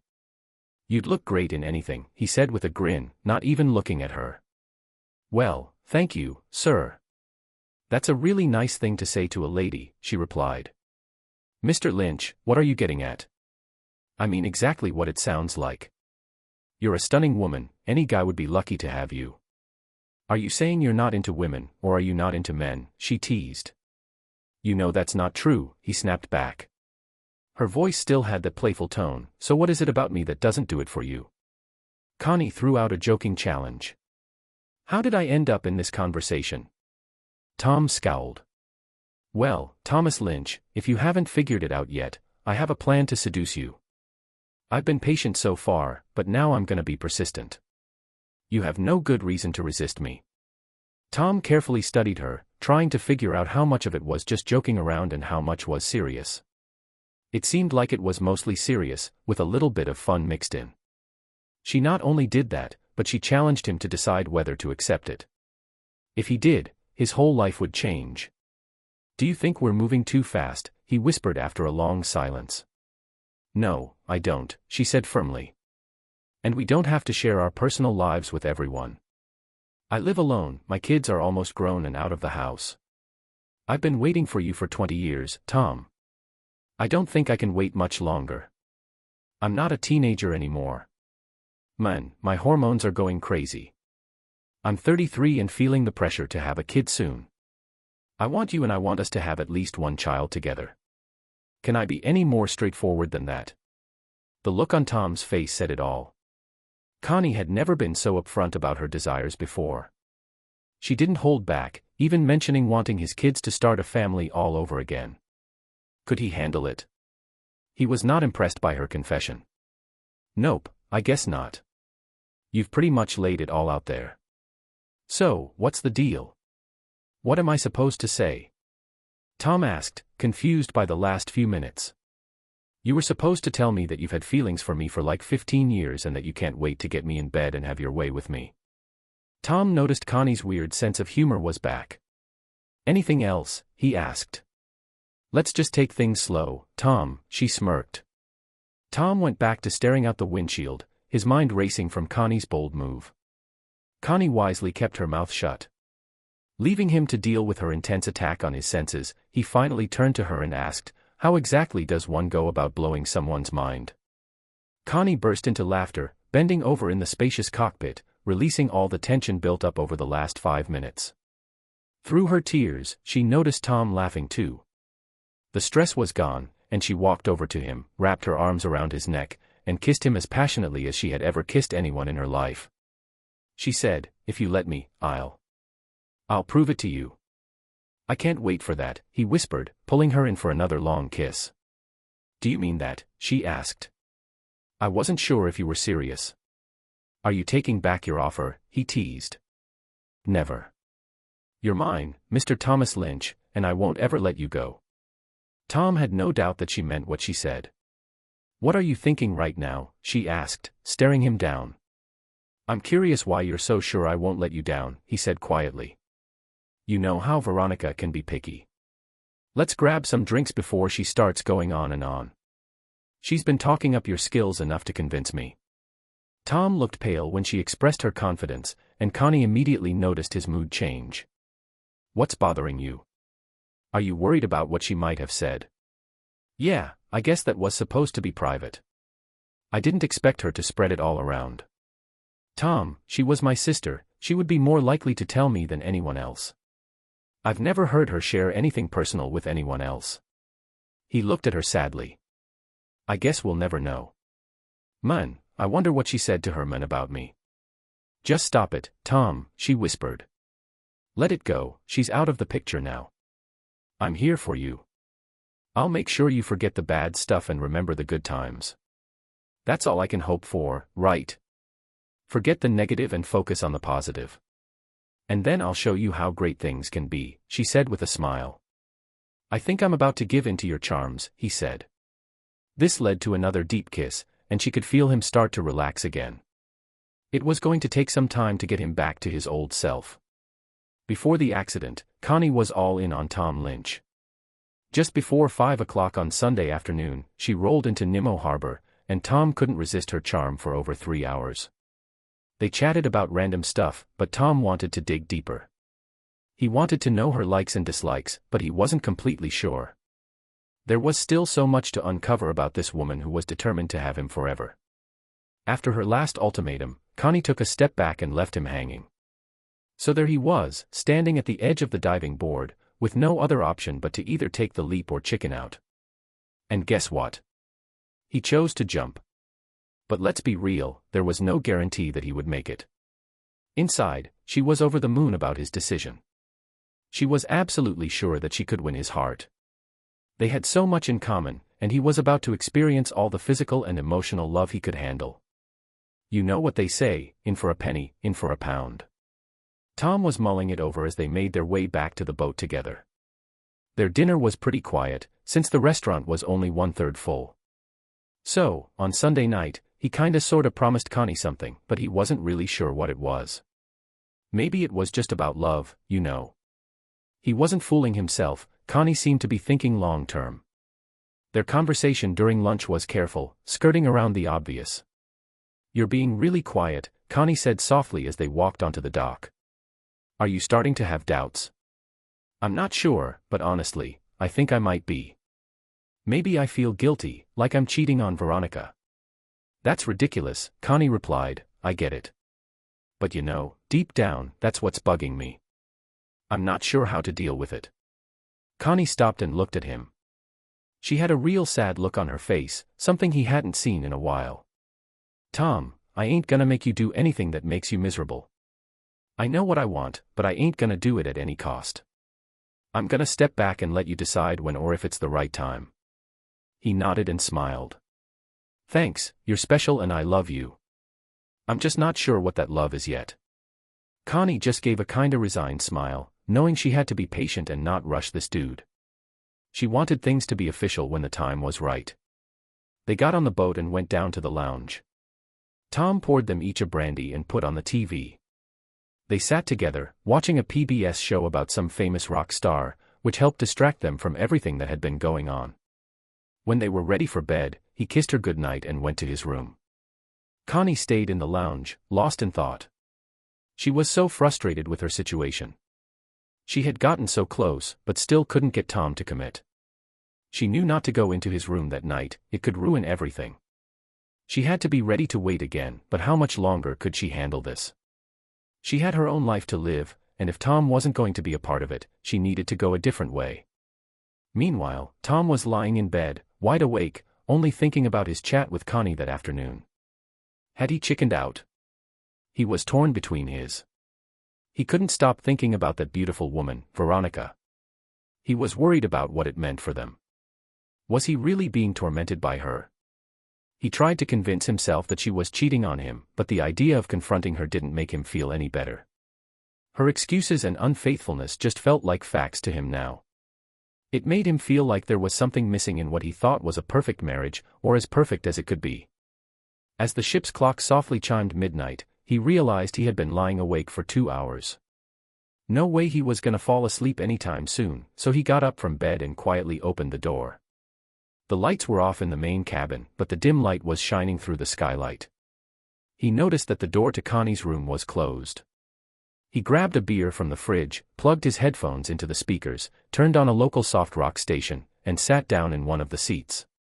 The music relaxed him, and there were no annoying commercials on a Sunday night.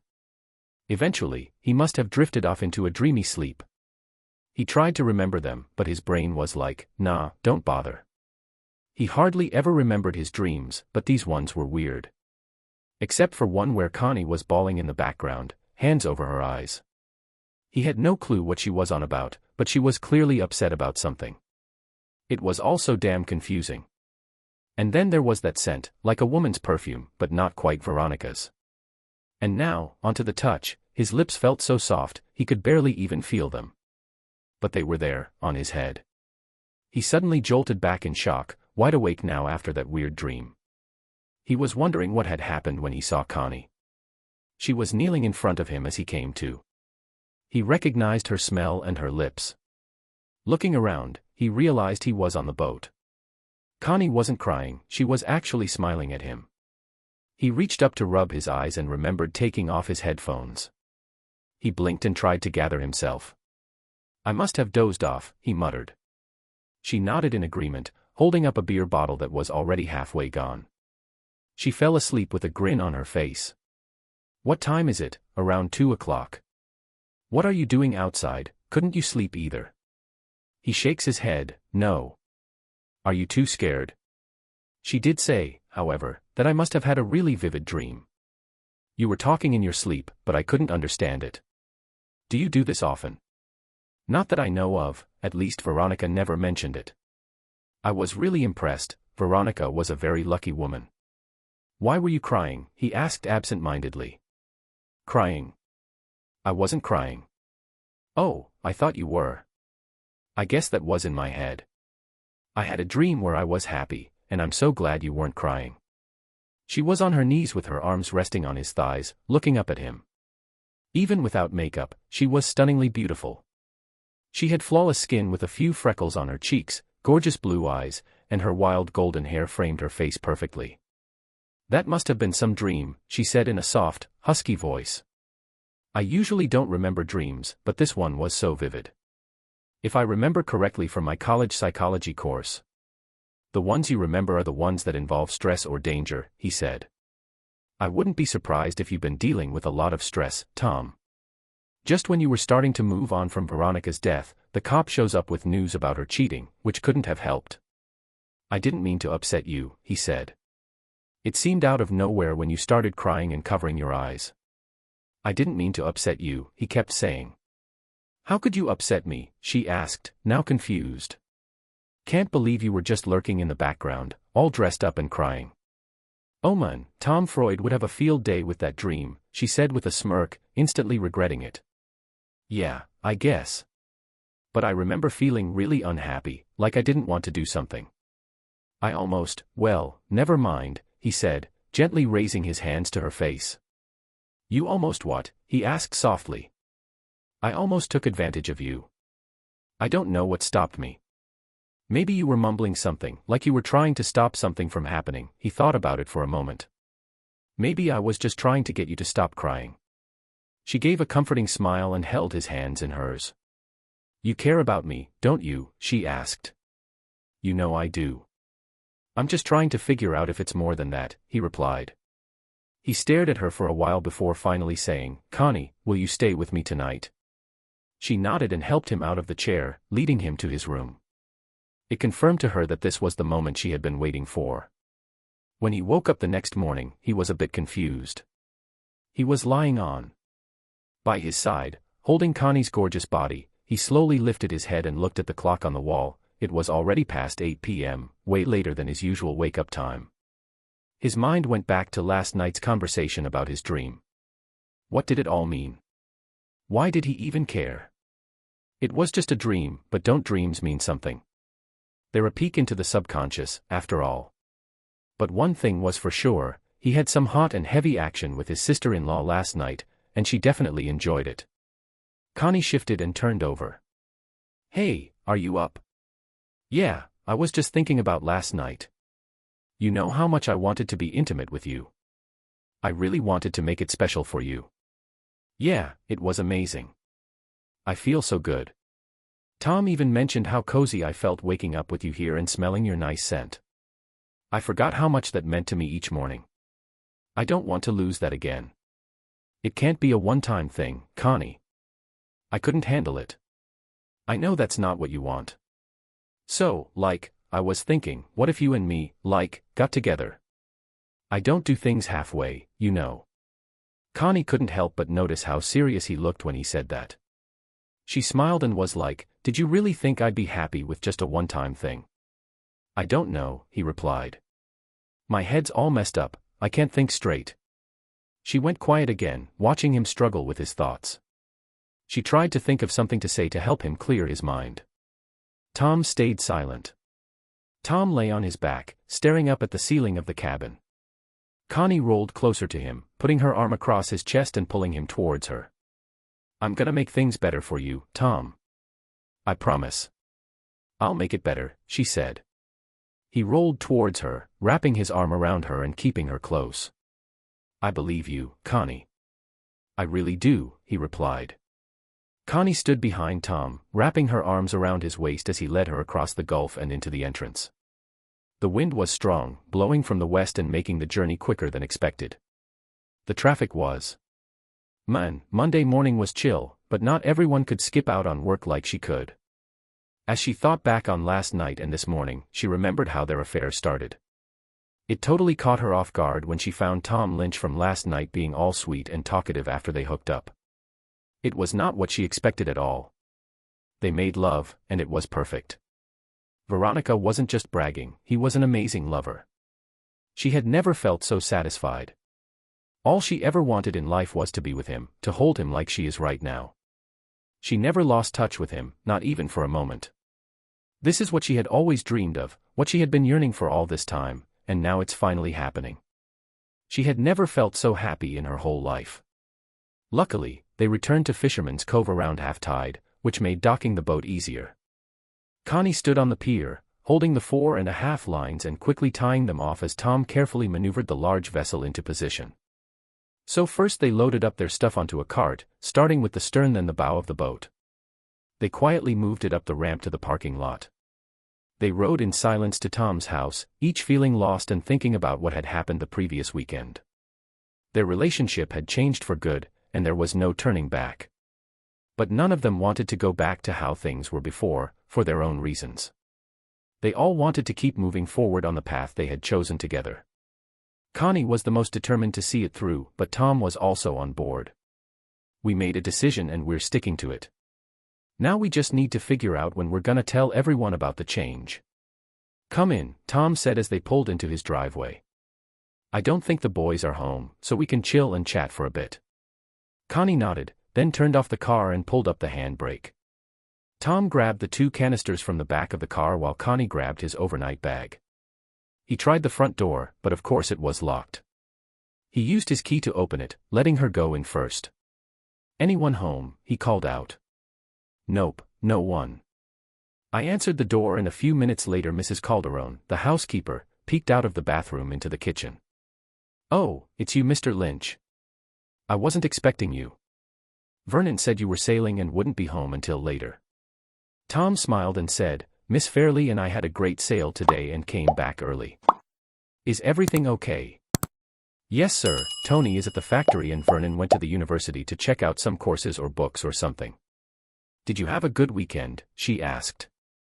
Yes, it was great. Awesome, we went to St. Island, the weather was amazing the whole way. The lady in her 40s smiled and went back to the laundry room to fold clothes from the dryer. Tom grabbed a big bottle of Pinot Grigio from the fridge, already opened. He got 2 glasses from the cupboard and poured one for each of them before telling her to go back to the back deck. Connie led the way and Tom followed, sitting in chairs around the glass table in the middle of the deck. She's not nosy, but I don't really care. So, if anyone's eavesdropping on us right now, he said. Connie just nodded and took a sip of her wine. After a bit of a rough start, Tom finally spoke up. So, where do we go from here, Connie? Is it too soon to talk to our folks or the guys?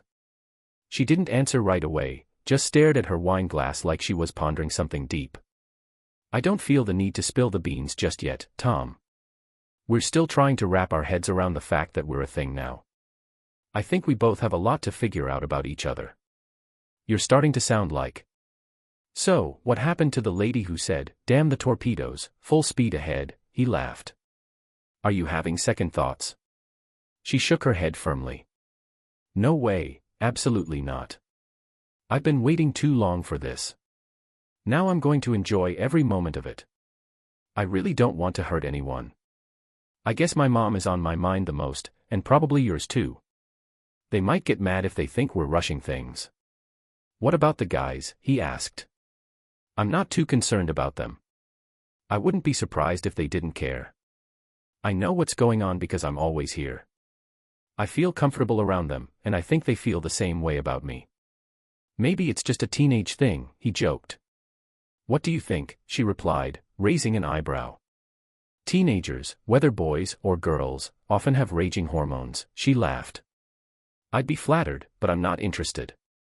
No matter how nice they are, I have feelings for their dad, she confessed. Tom stood still, looking out across the backyard. After a few minutes, he turned to face Connie. Connie reached out and squeezed his hand. She wanted to run to him, hug him tight, and assure him that everything was okay. But she held back. Mrs. Calderon was smiling and watching from the kitchen window, but neither of them noticed. Nothing was really decided that afternoon, except that they both agreed not to tell their families about their mutual feelings just yet. They planned to keep seeing each other in secret for another 3 months before making it public. Tom was doubtful they could keep it hidden for that long, but he was willing to give it a shot. It had worked for them so far. August was scorching and dry like always on weekends. Tom and Connie made sure to flirt with the ladies whenever they could. Neither of the guys seemed interested and had a bunch of excuses why they couldn't go. Neither Tom nor Connie were bummed about it, though. It just meant they could have some alone time together. When the boys went back to school, Tom's situation didn't seem any different. He was hopeful because they would be home most nights. The chaos after Veronica's death had. So basically, Vern was juggling studying for his scholarship exams and hanging out with his new girlfriend during summer break. Tony was busy working at Linchpin Plastics all summer, doing quality assurance stuff for 3 whole months. And Tom had his own thing going on, keeping himself occupied with work. He couldn't stop thinking about Connie though, and was already planning how they could spend more time together than just weekends. He was starting to feel pretty sure that he was in love with her, his mind totally consumed by thoughts of her. Remember that chick Veronica? I'm so glad I don't dream about her anymore. Connie finally got rid of all those pictures. Come to think of it, I haven't really thought about her much lately. Then, out of the blue, I get a call from our family lawyer, Malachi Wise, on a Wednesday morning in September. "Hey Tom, it's been a minute since we caught up. How you been?" he asked. "I'm hanging in there, Malachi." "So, what's the occasion for this unexpected call?" I teased. "Well, Tom, I was just wondering why you. If I hadn't come to talk about Veronica's will, maybe I should have reached out earlier. But since I didn't hear from you, it didn't seem urgent. I didn't really think about her will, to be honest. I forgot she even had one. I was just focused on my own will and making sure it was current. Plus, she hasn't been officially declared dead yet, just assumed drowned." "Yeah, that's true. But that doesn't mean we can't assume she's dead and open up her will. We can't do anything about the exam right now. Let's schedule a meeting to talk about that and some other unfinished business from her estate. I'll be free whenever works for you. How about Friday, around noon? We can grab lunch together. I'd love to hear how you and your family are doing." "Sounds good, see you at your workplace on Friday, Malachi." Tom hung up the phone and sat back in his office chair, realizing he hadn't thought about Veronica's situation before. Since the funeral, he's been dealing with some money and personal stuff. It's true that he forgot about the will, but when Malachi brought up some loose ends, he started thinking about what they might be. When Tom got to Malachi Wise's office on Friday, he saw him talking to his secretary. "Hey Tom," Malachi said as he shook his hand. "It's been too long since we've hung out." The old guy grinned and Tom asked when he had to leave. He figured Malachi was free in the afternoon, so he suggested scheduling 1 or 2 appointments, no need to rush. "I blocked off my Friday afternoons a long time ago, there had to be some sort of reward for achieving that." They chatted as they walked down the street to a popular restaurant. Tom held the door open for them as they went inside, and the host greeted Malachi warmly. They were seated quickly, and a waiter took their drink orders. "How have you been, Tom? How are you feeling after that awful accident?" "Things are much better now, thank you. I've come to terms with the fact that she's gone, and I still have many years ahead of me. If I'm lucky, I'll be able to start fresh. Life, you can bet on it, that's awesome. I'm really glad to hear that. I was just thinking the other day how it feels like not too long ago you lost your dad, and now Veronica, it must have been really tough to deal with." Tom nodded but didn't say anything. "Okay, enough of that. So, what have you been up to? Have you ever been out on the boat?" "Yeah, a bunch of times, mostly with Veronica's sister Connie. She's been helping me get out of my funk and stay active." "That's great. And how are the boys doing?" "They're fine. Hey, so like, in school and stuff, things are going pretty good. It's still early, so I'll probably know more by Christmas. We were just chilling and eating in silence, like two buddies. Even though Tom is way older than me, we always have a good time working together. He's not like those cheesy TV lawyers you see, he's actually calm, funny, and super wise. He always gives good advice." After we finished eating and had some coffee, Malachi brought up why we were meeting. He was like, "Did you know Veronica? Yo, she added something to her will right before she disappeared." "Nah, I don't know what kind of add-on it was," he asked all confused. "She gave me a sealed letter meant for you to be included in the will. Nothing else changed in the will, just added the letter. Since you already have a copy of her will, why not read the letter now?" This all went down right before the accident, around March 29th, less than 3 weeks before she vanished. Before that awful weekend, I couldn't even guess what it was all about. I guess I won't find out until I read it. Why don't we just go back to your office and talk about everything Tom suggested? Of course, let me grab the bill, he offered. If Tom knew anything about Malachi, it was that the bill wouldn't show up on any future bills. They walked back to his office in about 5 minutes and Malachi closed the door behind them. He told his assistant not to bother them and then sat down behind the big, friendly desk that had been his father's. Chillin', in a big old comfy leather chair, the dude lawyer was checking out every detail. He grabbed a folder from his desk drawer, plopped it down, and opened it up. Pulled out the real will, a fancy cream-colored envelope, and some other papers. Ain't nothing changed in the will since y'all gave it to me, so unless you wanna jog your memory, I'll leave it at that. You probably got a copy at home or in a safe somewhere, right? Yeah, we both got copies in there. Only thing to worry about is this. I got this envelope here, not sure what's inside. If you wanna open it in private, I'll step out for a bit. Thanks, Tom said as Malachi rose, then quietly left the room, closing the door behind him. He picked up the envelope and examined it. It was thick, high-quality paper with just one name printed in ink on the front, Tom. A feeling of dread washed over him, but curiosity got the best of him in the end. He opened Malachi's letter. He ripped open the envelope and found more papers with Veronica's neat handwriting. His stomach twisted as he took a moment before reading. Dear Tom, by the time you read this, I'll be gone. I haven't decided how yet, but it's happening soon. I'm sorry for hurting you, but I need to explain why I had to be selfish. You'll see why as you keep reading. Hey, so earlier this year I found out I have ovarian cancer. My doctor suggested a treatment plan, but I made sure she was straight with me about my chances of getting better. It took a while for her to admit they were pretty slim, 1 in 5. Not great, right? So, I made a selfish call and decided not to go through with the treatment. My doc tried to talk me out of it, but I stuck to my guns. I told her to keep it on the down low, nobody needs to know about my condition. I made her promise not to spill the beans about the chemo, radiation, and all the meds. It's gonna suck, and I'm not exactly brave. I took the easy way out, just gonna let the cancer do its thing until I can't handle it anymore, and then I'll kick the bucket on my own terms. Some call it being a coward, but I don't see it that way. I just can't deal with the pain and the pity from you and our loved ones. I'm good at putting on a show, after all. I hide it well. Yo, I never got any vibes from you or anyone else that you guys even had a clue that something was off. As I reflected on what was left of my life, I had a wake-up call that I wasn't the woman I wanted to be. I was selfish, only thinking about myself and not giving a damn about anyone else.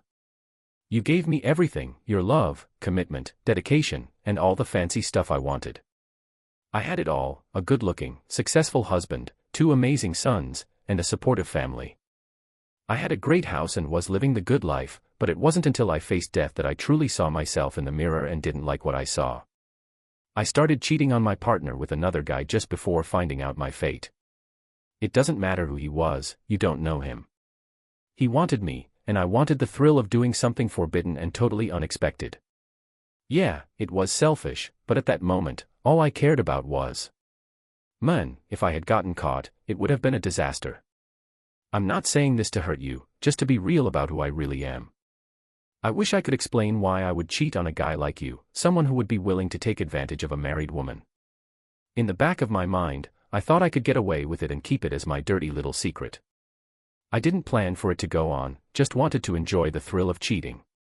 I actually wanted to end things a few weeks ago, but I didn't. It can't go on much longer. I gotta be honest with you. When I looked at him compared to you, I realized he falls short in every way. It's all boring and selfish now, just not worth it. I did it for me. I've been trying to write this letter for a month now, but I've come to realize time is running out. You'll start to see changes in me soon, and I can't let that happen. I love you, Tom, almost as much as I love myself. I'm not proud of who I am, but at least I can be honest with myself now. Take care of our sons, they need you. I'm heartbroken and don't tell my folks about this letter. They'll find out the cause of my death from the autopsy, but if I could, I'd stop it. You'll move on, babe. There's another woman who loves you more than I ever could. Constance has had a thing for you since day one, but don't worry, she won't treat you like I did. You'll find real happiness and true love with her, something I couldn't give you. Look after yourself, hubby. Goodbye, Veronica. He set the letter down, tears streaming down his face. All the answers he needed were right there in front of him. He could almost picture her stepping over the rail on the bridge and plunging into the lake to end her pain. He didn't know how long he had been sitting there, staring at the letter in his hand, the weight of her confession sinking in deeper with each passing moment. Finally, he heard a soft knock on the door. Come in, he whispered, wiping away his tears and standing as Malachi entered the room. Hey, are you all right? He asked, concerned. I don't know what to say to that, Malachi said. Veronica wrote a letter confessing she had terminal cancer and planned to end it all before it got too unbearable. She never told anyone about it, so we had no idea she was sick. But there's more, Tom said, sinking back into his chair. Can I assume this is all covered by attorney-client privilege? Malachi quickly replied. You better read this. Tom sat in silence as Malachi read Veronica's letter. Man, when the old lawyer read that letter, you could see his eyes bulge out. He looked shocked and horrified. After a few minutes, he shook his head and put the letter down on his desk. Tom, I had no idea there was more to this. About 2 months after she was kidnapped, I was called in for an interview at the RCMP headquarters. That's when I found out about Veronica cheating on me. They asked me about some guy, but I honestly had no clue who they were talking about. So, this dude who no one knew suddenly pops up and they say they found out he was messing around with Veronica. But by the time they found out, Veronica was already gone. They interrogated the guy and basically forced him to confess that he was dating Veronica. Then they tried to say that if I knew she had a boyfriend, I might have had a motive to get rid of her. Of course, I denied everything and they seemed to believe me, so they let me go. Haven't heard anything from them since. Why didn't you give me a call, Tom? You're in a really bad situation, I get it. I was totally innocent and didn't see this accusation coming. It turns out I wasn't the culprit. Tom, we shouldn't just assume the police will quickly charge us. It's not smart to just sit around and do nothing. What should I do? Tom asked. Malachi suggested, I think we should reach out to the RCMP and show them this letter. It doesn't prove anything about what you did or didn't know. I know she was cheating on him, but it does seem like Veronica was planning to disappear, which would definitely make you not care anymore, Tom agreed. I hadn't heard from them in months, so I wasn't expecting it. Unless her body shows up somewhere else, I don't think she'll ever be found. And even if she is, who knows what condition she'll be in. Do you remember who you were talking to at headquarters? The lawyer asked. Tom replied, yeah, I have their cards, taking them out of his pocket. Hey, Wallet, how about I give them a ring and set up a meeting? I'll do all the talking and you can just come along as a silent partner. Let's try to sort this all out and get a death certificate sorted. It turned out better than Tom thought. They met with Janice and Philip Tony at their office, and Malachi showed them the letter that was received on March 29, 3 weeks before she disappeared. Tom even provided a sample of Veronica's handwriting to confirm it was her. After that, they left the RCMP. An hour later, we left headquarters feeling good that the investigation was finally over. Now Malachi could go to court to get a death certificate. Veronica's will didn't have much to give away except for her jewelry, clothes, and car. Tom would take care of that himself, and Vern would finally get his hands on his mother's car Southwest H he could drive to SFU. Tony had bought his own car with the money he made from his summer job at Linchpin. Tom would hang onto the jewelry until it was time to pass it on to Vern and Tony's future spouses, except for a diamond pendant. Veronica left Connie and Tom a pendant for their 15th anniversary. Connie really liked it, in a weird way. Tom felt better after reading a letter that explained Veronica's death. He finally understood what happened to her and why. He was kind of disappointed that she left without saying goodbye, though. Only the police, Malachi, and Connie knew about the affair. Tom didn't want Veronica's memory to be tainted. Did you see how sketchy her affair turned out to be? When he got home, he called Connie and asked if he could come over. She said, sure, when will you be here? Tom replied, I'll let Mrs. Calderon know I'm leaving for the night and she can leave some food for the boys. Probably just a heat and serve pizza. Sounds good, Connie said. I'll be at your place in half an hour. I'll put something on for us to eat. Tom could hear the smile in her voice. True to his word, Tom parked his car in the visitor spot. Tom parked his car at Connie's place and half an hour later, he walked up to the front door. Just as he was about to ring the bell, it swung open and a happy-go-lucky Connie appeared, greeting him with a smile and a hello lover. Connie grinned, gave him a tight hug, and planted a solid kiss on his lips. Hi, he managed to say once she finally let go. Once they were inside and sitting on the sofa, they shared more kisses before Tom placed a cream-colored envelope on the coffee table in front of them. What's that? She asked. I went to see Malachi today, Tom replied. Veronica left that letter in her will to only be opened after she kicked the bucket. She handed it to Malachi less than a month before she vanished. "I think you should give it a read," she nodded, seeing Tom's serious face. He picked it up and handed it to her. "I'll get you a drink while you read," he said as he got up and went to the kitchen. He poured 2 glasses of wine from an open bottle before coming back to the living room. When he got back, he saw tears streaming down Connie's face, her jaw trembling as she finished reading the letter, then tossed it aside and hugged Tom tightly. "I had no clue she was crying, didn't see any signs at all. I didn't get it either, she totally fooled us. I guess it explains what went down that night with Lady Connie." She nodded, tears still streaming down her face. "My poor sister knew she was dying but kept it a secret. She was right, she was a damn good actress. I can't wrap my head around it." She stopped for a moment, then said, "I guess it's a warning for me to watch out, cancer can run in families. I never even thought about it." Tom said, "Tom, we can't let my parents know about this self-destructive behavior or affair. It would devastate them." Tom nodded in agreement. "I won't tell the guys or my mom. They don't need to know. I'd rather people remember her in a positive way than what's in that letter. After you've seen it, I'll put it in the safe deposit box. I'm the only one with access to it, but I'll probably add you soon. Are you okay with that? Do you want me to destroy it? I don't know if she. I honestly don't think it's too early to decide. Why don't you just put it away and let us figure out if we want to get rid of it? Okay, I'll stick it in the box tomorrow so no one stumbles upon it by accident." We had a quiet dinner and then tried to watch TV on the sofa, but I just couldn't focus. Eventually, I gave up. Connie Rose took Tom's hand and led him to his bedroom. They made love in silence, but with the same caring touch that Connie had come to expect from him. Man, he knows just when to be gentle with her like that, saving the wild and intense love for later. He didn't plan on going home that night. She needed his comfort and calming presence to keep her cool. That letter really got to her, making her think about her late sibling. She almost understood why she did what she did, but not quite. The affair started before she even knew she was sick.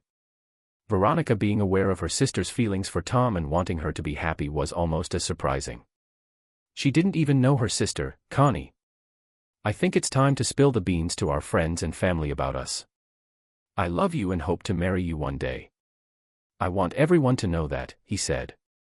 She grinned and replied, "Yes, I want that too, Tom. Tomorrow is a new day, a fresh start for us." Thanks for listening to today's stories. If you enjoyed it, please like and subscribe. And don't forget to leave a comment below with your thoughts on what happened. Take care.